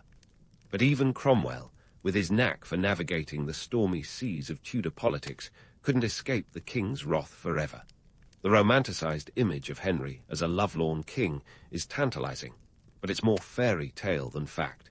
His marriages were political tools, each union a calculated move in the chess game of European power dynamics. The queens, for all their personal virtues and flaws, were pawns in a larger game, their fates tied to the whims of a king whose desires were as changeable as the English weather. As we inch closer to the next chapter in Henry's saga, remember that the real story isn't just about a king and his wives. It's about power, ambition, and the relentless pursuit of legacy. Henry's reign was a tapestry of human folly and aspiration, woven with threads of both grandeur and tragedy. And while the legend of Henry VIII is often painted in bold strokes of romance and intrigue, the reality was far darker and infinitely more complex. So stick around, dear listener, because the stage is set for more drama, and the curtain is far from falling on this Tudor tale. With Henry's court resembling less of a royal palace and more of a revolving door drama, enter Anne of Cleves, wife number 4 in this matrimonial merry-go-round. If Jane Seymour was the calm after the storm, Anne was the diplomatic drizzle that went awry. You see, Anne's marriage to Henry was the result of political machinations that would make Machiavelli blush. Arranged by Thomas Cromwell, this union was supposed to secure an alliance with the German Duchy of Cleves, a Protestant stronghold. In theory, it was a masterstroke, like signing a peace treaty with a wedding band. In practice, it was about as successful as a paper umbrella in a monsoon. Henry, who fancied himself a connoisseur of courtly beauty, relied on a painting by Hans Holbein, the younger, to size up his bride-to-be. And while Holbein was a dab hand with a brush, his portrait of Anne might have been a tad generous, or so Henry would later claim. When Anne arrived in England, the king's disappointment was palpable. He reportedly quipped she looked more like a Flanders mare than a queen. Now, in fairness to Anne, she was a victim of Tudor-era Photoshop, and the whole debacle was less a failure of beauty than one of expectations. Their marriage, if you could call it that, was annulled just 6 months later in July 1540. Henry cited non-consummation, blaming Anne's lack of prepossessing allure for his own, performance issues. The annulment was surprisingly amicable. Anne was granted a generous settlement, including several estates, and given the title of the king's beloved sister. It was the Tudor equivalent of a golden handshake, leaving Anne to live out her days in comfort, far from the axe's edge that had claimed Anne Boleyn. The real casualty of this marital misfire was Thomas Cromwell. Once Henry's most trusted adviser, Cromwell found that the king's favour could evaporate faster than morning dew. The failed marriage was the perfect pretext for his enemies to pounce. Accused of treason and heresy, Cromwell was executed on July 28, 1540, the same day Henry married his 5th wife, Catherine Howard. Talk about a busy day at court. Catherine Howard, Anne Boleyn's cousin, burst onto the scene like a firework in the night sky, brief but dazzling. She was young, vivacious, and everything Anne of Cleves was not. But if you think that this new union was a match made in heaven, think again. Catherine's tenure as queen was as stable as a paper boat in a tempest. Her youth and beauty were initially captivating to Henry, who was now more than twice her age, overweight, and plagued with health issues, including a festering leg wound that would make even the staunchest nurse blanch. Catherine's flirtations at court were an open secret, and her indiscretions soon became her undoing. Accusations of adultery surfaced, and in the cutthroat world of Tudor politics, even a whiff of scandal was enough to seal one's fate. By February 1542, Catherine was executed, her head severed by the same axe that had claimed Anne Boleyn. It said she practiced placing her head on the block the night before, a grim testament to the inevitability of her fate. Henry's health, meanwhile, continued its downward spiral. In his youth, he had been the very picture of vigor, but the years of excess had taken their toll. By the 1540s, he was suffering from obesity and the aforementioned leg ulcer, which was so foul that courtiers could reportedly smell it from a distance. His paranoia grew alongside his waistline, with suspicions of betrayal lurking in every shadow. Not exactly the golden years one might hope for, yet the king's paranoia wasn't entirely unfounded. The political landscape was a minefield, with factions at court vying for influence. Henry's marriages were as much about securing alliances as they were about personal desire. But his volatile decision-making often undermined these goals, leaving England isolated and its coffers depleted. The economic strain was palpable, with the currency debasement leading to rampant inflation. By 1544, the cost of living had skyrocketed, and public discontent simmered just below the surface. Still, Henry pressed on, determined to leave a legacy more enduring than any marriage. His military ambitions, though costly, were relentless. The siege of Boulogne in 1544 was a fleeting victory, captured at a cost that would make a modern defense minister weep. Yet, in Henry's eyes, it was a testament to his enduring strength, a last hurrah before the inevitable decline. As the king's health waned, so too did his patience for courtly games. His sixth and final wife, Catherine Parr, was more nursemaid than consort, tending to his ailments and acting as regent when Henry was off playing soldier. Unlike her predecessors, Catherine Parr was adept at navigating the treacherous waters of Henry's court. She was a reformist and a scholar, her influence helping to shape the future of the English Reformation. But make no mistake, her position was always precarious, her survival a testament to diplomatic skill rather than romantic affection. In the twilight of his reign, Henry's England was a shadow of its former self. The once great warrior king was now beset by ailments, his legacy uncertain. Yet, for all the tumult and tragedy, his reign had irrevocably changed the course of English history. The Church of England, born of marital strife, was now a cornerstone of national identity. His children, legitimate and otherwise, would go on to shape the Tudor dynasty, with Elizabeth I eventually steering England into a golden age. So as we leave Henry teetering on the edge of history, remember that his story is a complex tapestry of ambition, folly, and the relentless pursuit of power. His reign was marked by contradictions, romantic ideals clashing with brutal realities, grand visions undermined by personal flaws. And while the legend of Henry VIII is often shrouded in myth, the truth is infinitely more compelling. A tale of a king whose desires reshaped a nation, for better or worse. Stay tuned, dear listener, for the final act in this Tudor saga promises to be as dramatic as the reign itself. As Henry VIII's life story teetered toward its final act, the once vibrant king had become a shadow of his former self, a monarch more familiar with the physician's ministrations than the battlefield. His marriage to Catherine Parr in 1543 was less a grand romantic gesture and more a practical alliance. Catherine was a savvy operator, well versed in the art of courtly survival. She understood the game's rules. Keep your head, both metaphorically and literally, and maybe influence some policy while you're at it. Catherine Parr was no shrinking violet. She was a reformist with a penchant for theological debate and a keen political mind. Her influence on Henry was palpable. Under her temporary regency, she managed to keep the kingdom afloat, while Henry was off on his last military hurrah in France. Unlike her predecessors, Catherine played the long game, advocating for the education of Henry's children, including the future Elizabeth I, who would later usher in the Elizabethan era. Catherine's tenure as queen was marked by a blend of diplomacy and intellect, a rare combination in a court where wit often bowed to whim. By the time Henry shuffled off this mortal coil on January 28, 1547, the kingdom he left behind was a medley of fractured alliances and economic woes. His reign, a cocktail of ambition and ruthlessness, had seen England's coffers drained, the national debt ballooning to an eye-watering £3 million.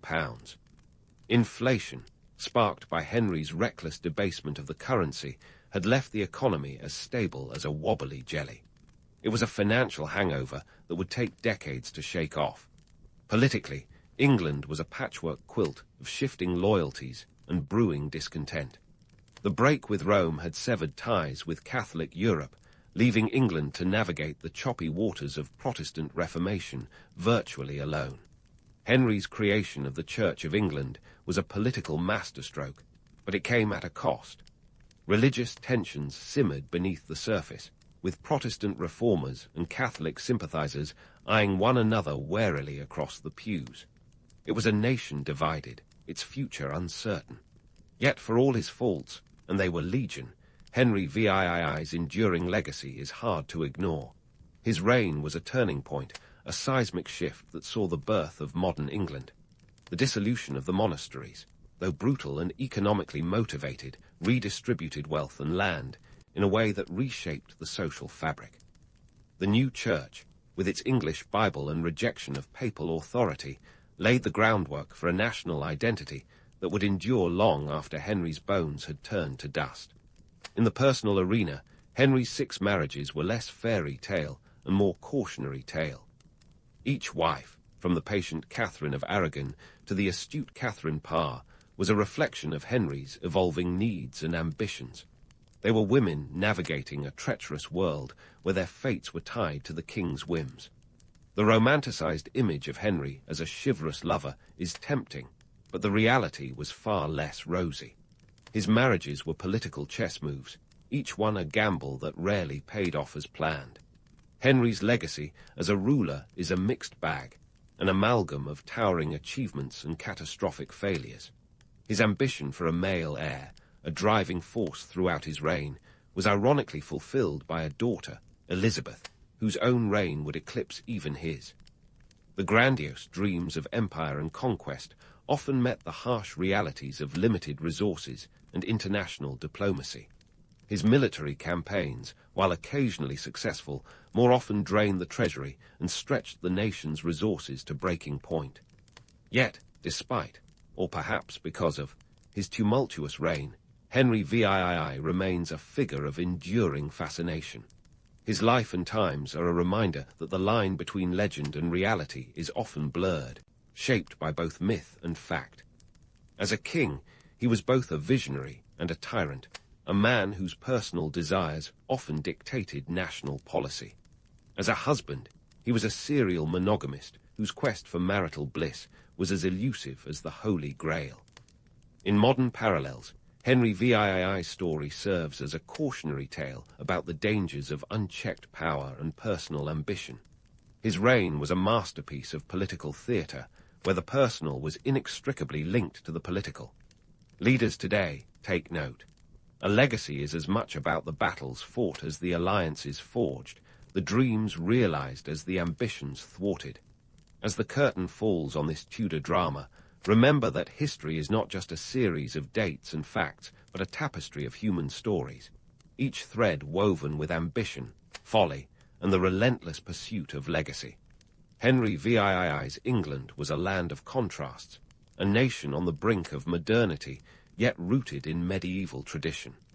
His life was a testament to the complexity of power, where myth and reality dance a delicate dance, each shaping the other in a waltz as intricate as any at court.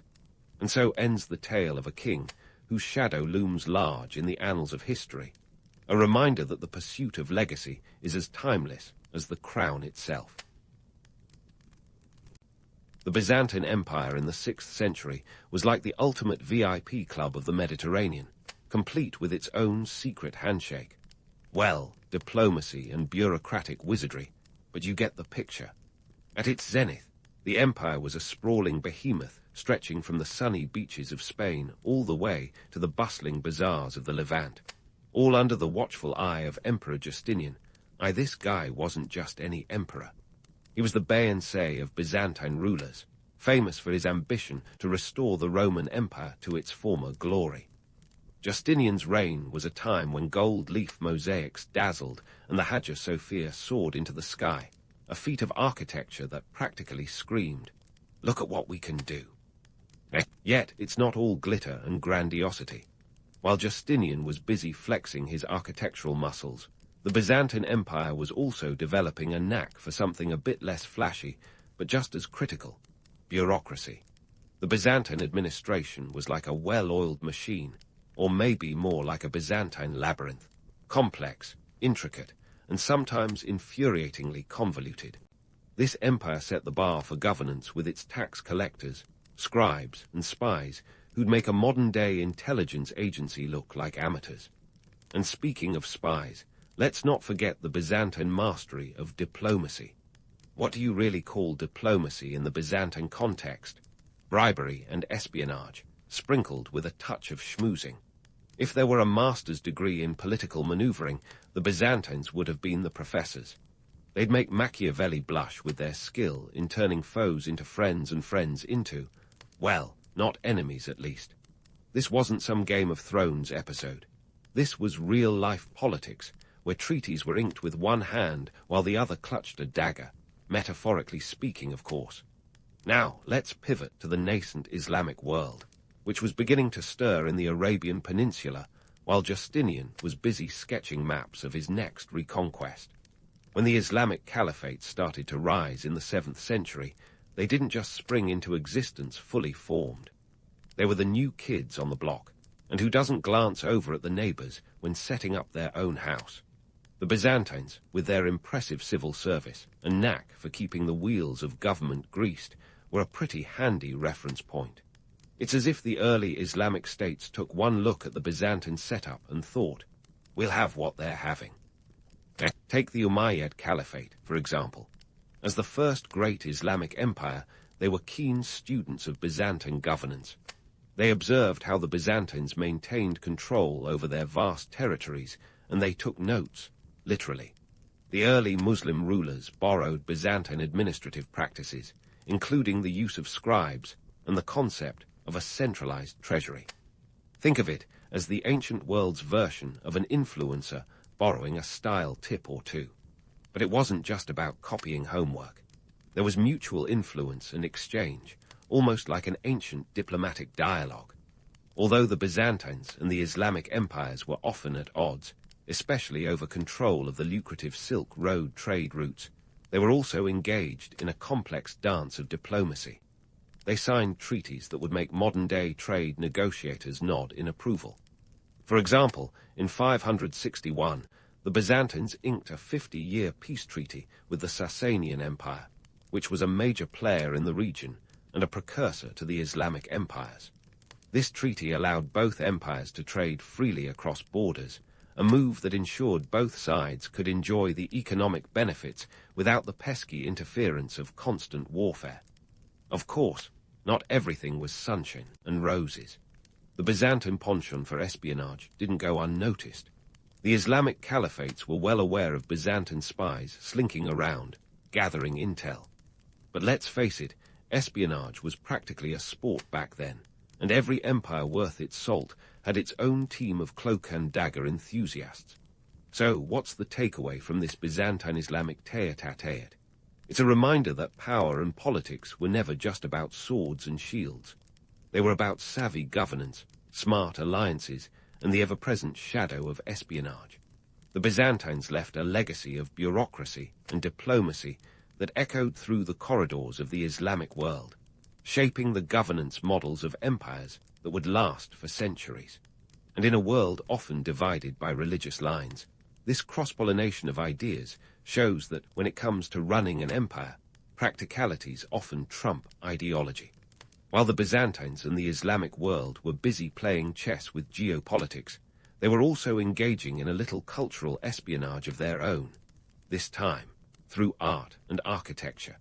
You see, when it came to leaving a legacy, both civilizations realized that stone and mosaic lasted a bit longer than parchment treaties and whispered secrets. Let's kick things off with the dazzling world of Byzantine mosaics. Picture the Hagia Sophia, but not just as a building. It's like a 3D selfie of Byzantine grandeur, with its golden mosaics shimmering like a Mediterranean sunrise. These mosaics weren't just pretty to look at. They were the Instagram posts of their day, meant to impress, communicate, and sometimes intimidate. They depicted everything from religious figures to imperial authority, sending not-so-subtle messages about power and piety. And let's not forget the raw numbers. Creating these mosaics was no small feat, requiring thousands of tiny tiles known as tesserae, which were painstakingly arranged to create just the right image. The labor and resources involved were immense, with the cost of gold leaf used in some mosaics equivalent to a small fortune.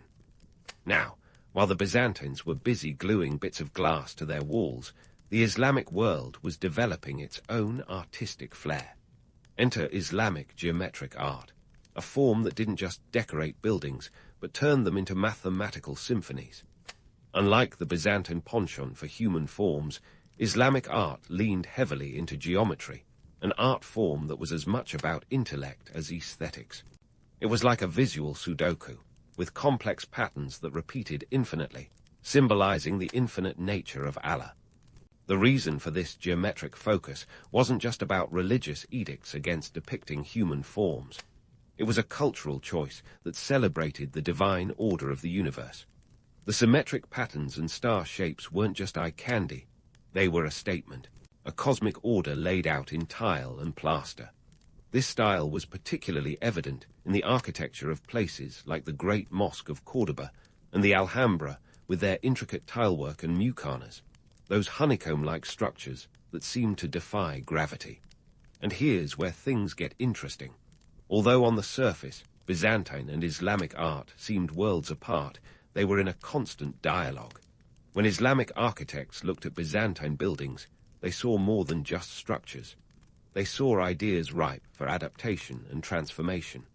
The Umayyad Caliphate, for example, was known for repurposing Byzantine churches into mosques, not just out of convenience, but as a statement of cultural and religious syncretism.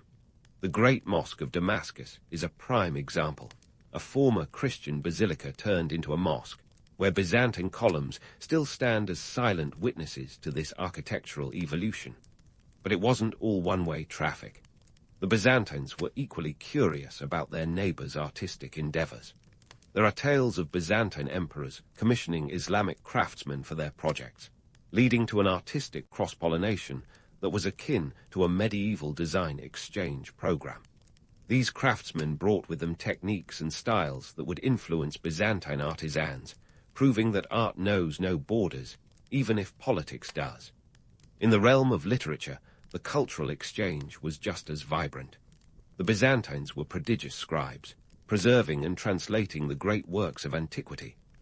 Scholars in Constantinople were busy copying down texts by Plato, Aristotle, and other ancient luminaries, ensuring these works survived the sands of time. Meanwhile, the Islamic world was experiencing its own intellectual renaissance, known as the Islamic Golden Age, where cities like Baghdad became centers of learning and scholarship. It was during this time that Islamic scholars began to translate many of these same Greek texts into Arabic. The process was no small endeavor. It involved not just linguistic translation, but also the adaptation of ideas into a new cultural context. This translation movement was instrumental in preserving classical knowledge, which would later find its way back to Europe during the Renaissance. It's a delicious irony that while Europe was fumbling through the Dark Ages, the Islamic world was busy keeping the intellectual lights on, often with a little help from their Byzantine counterparts. But here's the kicker. this exchange of knowledge wasn't always a simple affair. The Byzantines and Islamic scholars sometimes found themselves in a game of intellectual one-upmanship. For instance, when Byzantine texts made their way into the Islamic world, they were often met with both admiration and critique. Islamic scholars didn't just accept these works wholesale. They analyzed, debated, and sometimes outright challenged them, leading to new insights and innovations. One can't help but chuckle at the thought of Byzantine scholars looking over their shoulders, wondering what those creative neighbors would do with their intellectual property next. It was a bit like a medieval version of modern-day tech companies watching their competitors remix and improve upon their latest gadgets. So, what does all this tell us? That cultural exchange is as much about borrowing and adaptation as it is about creation. The Byzantines and the Islamic world were engaged in a centuries-long conversation, one that was as much about competition as it was about collaboration. Through art, architecture, and literature, these two civilizations built bridges that spanned the divides of religion and politics, shaping the world in ways that still resonate today. But let's not get too comfortable. This story is far from over. There's still much to explore in the winding corridors of history, where Byzantine engineers and Islamic astronomers are about to meet in a cosmic dance of innovation. Stay tuned as we delve deeper into this fascinating interplay of ideas and inventions, where the stakes were as high as the minarets and domes that dotted the skyline. And now, dear listeners, we find ourselves at the crossroads where Byzantine ingenuity meets the intellectual fervor of the Islamic Golden Age. Picture a bustling bazaar, not of spices or silks, but of ideas, where scholars traded knowledge like prized artifacts. Byzantine medical texts and astronomical charts were the stars of this intellectual marketplace, making their way into the ever-curious hands of Islamic scholars. Let's start with the realm of medicine, where Byzantine texts were the ancient equivalent of a bestseller series. Works like those of Galen, a Greek physician whose influence could be felt across centuries, were translated and studied with the fervor of fans dissecting the latest plot twists. These texts were more than just academic.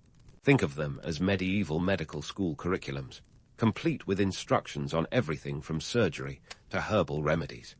The Byzantine Empire, with its legacy of public health and hospital systems, was like the Mayo Clinic of its time, and the Islamic world was keen to learn its secrets.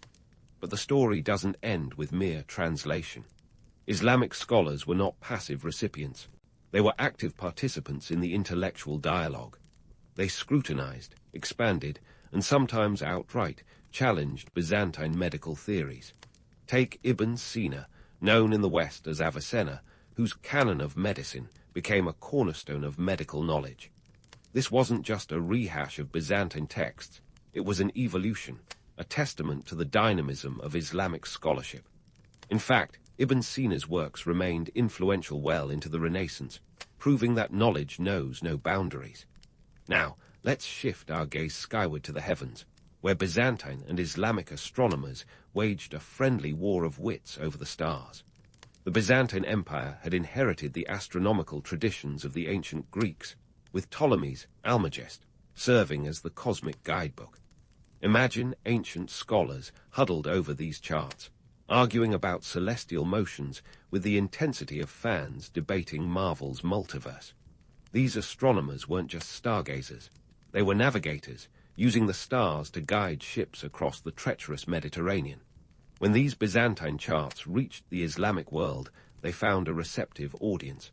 Islamic astronomers, like al-Biruni and al-Khwarizmi, took these celestial maps and ran with them, refining and expanding upon the knowledge they contained. Al-Khwarizmi, for instance, didn't just stop at mapping the stars. He went on to develop algebra, a mathematical tool that would prove indispensable for both navigation and warfare.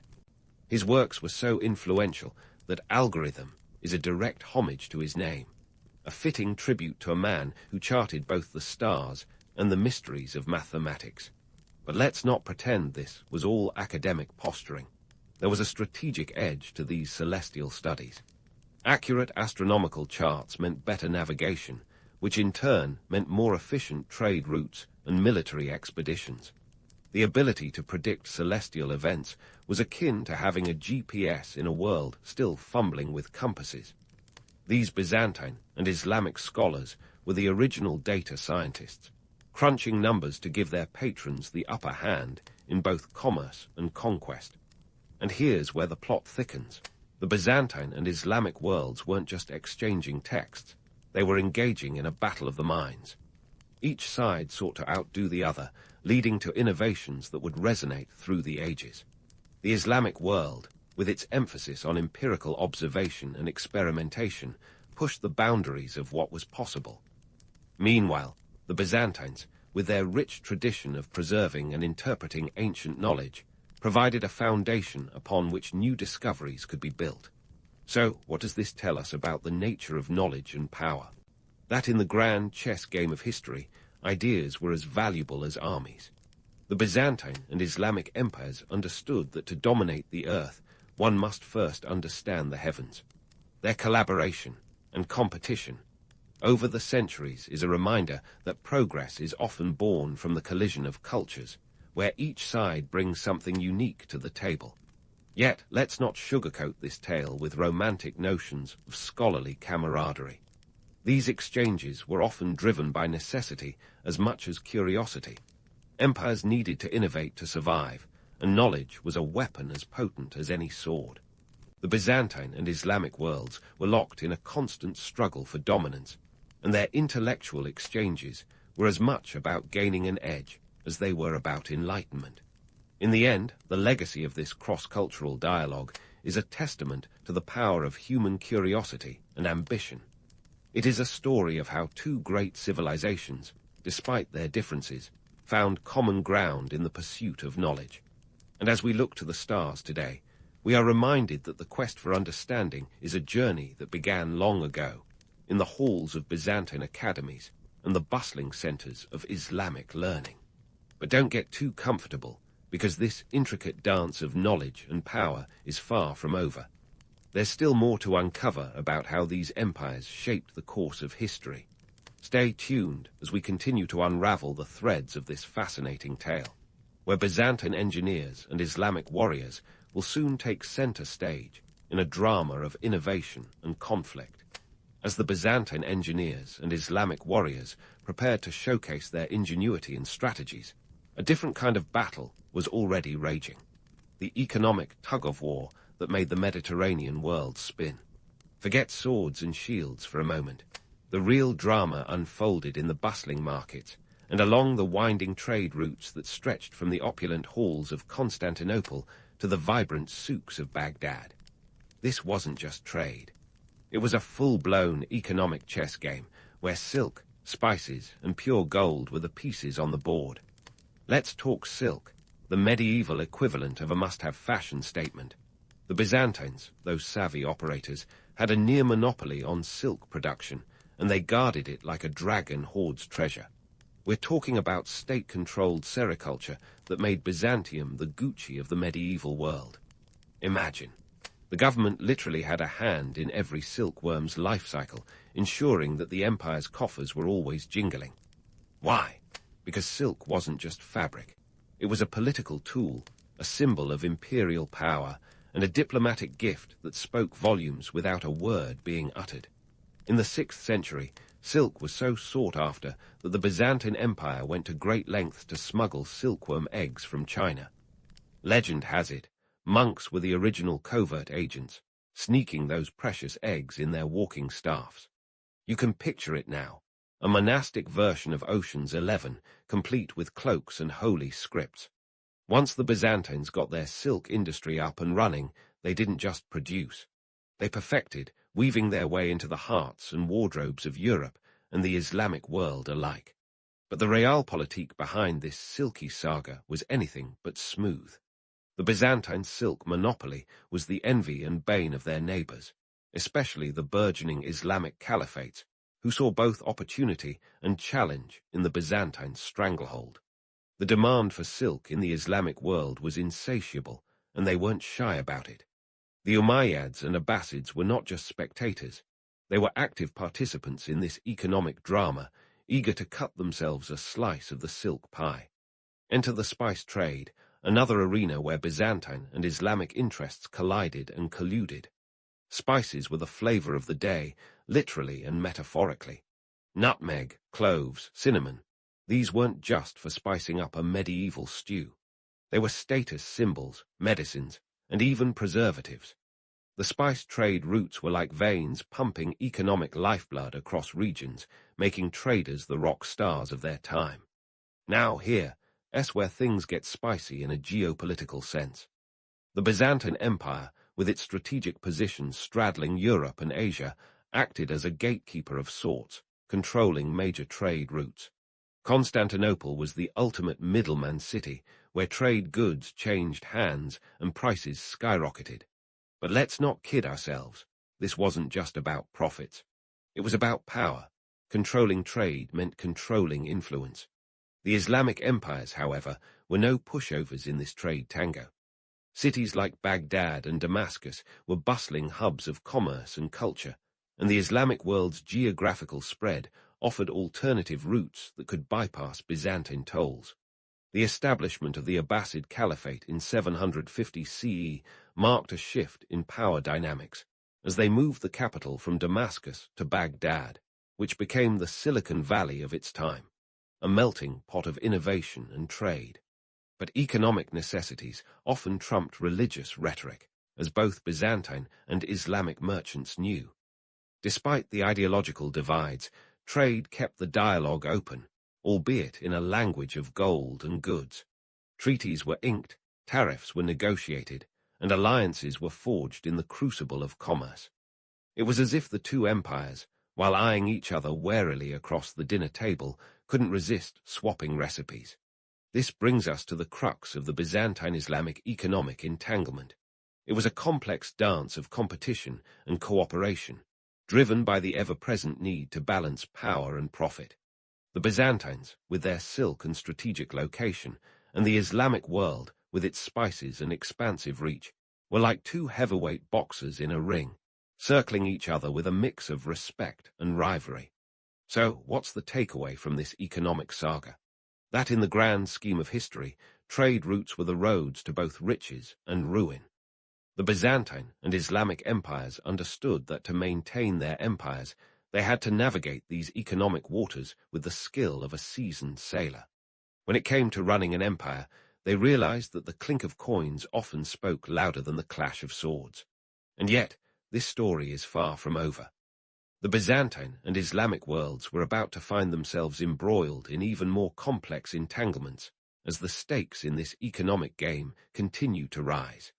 Stay tuned as we peel back more layers of this intricate historical tapestry, where the next chapter promises even more drama, intrigue, and the occasional surprise twist. As the Byzantine and Islamic worlds continued their intricate dance of commerce and conflict, one thing became clear. The past is a labyrinth of choices, not a straight line of inevitable conclusions. Let's turn the spotlight on the myth of unending conflict between these two titans. True, they squared off on the battlefield, but what history often glosses over are the moments of cooperation that shimmered like pearls amidst the tumultuous tide. Take the Treaty of Amida in 503 CE, a peace pact inked between the Byzantine Empire and the Sasanian Persians.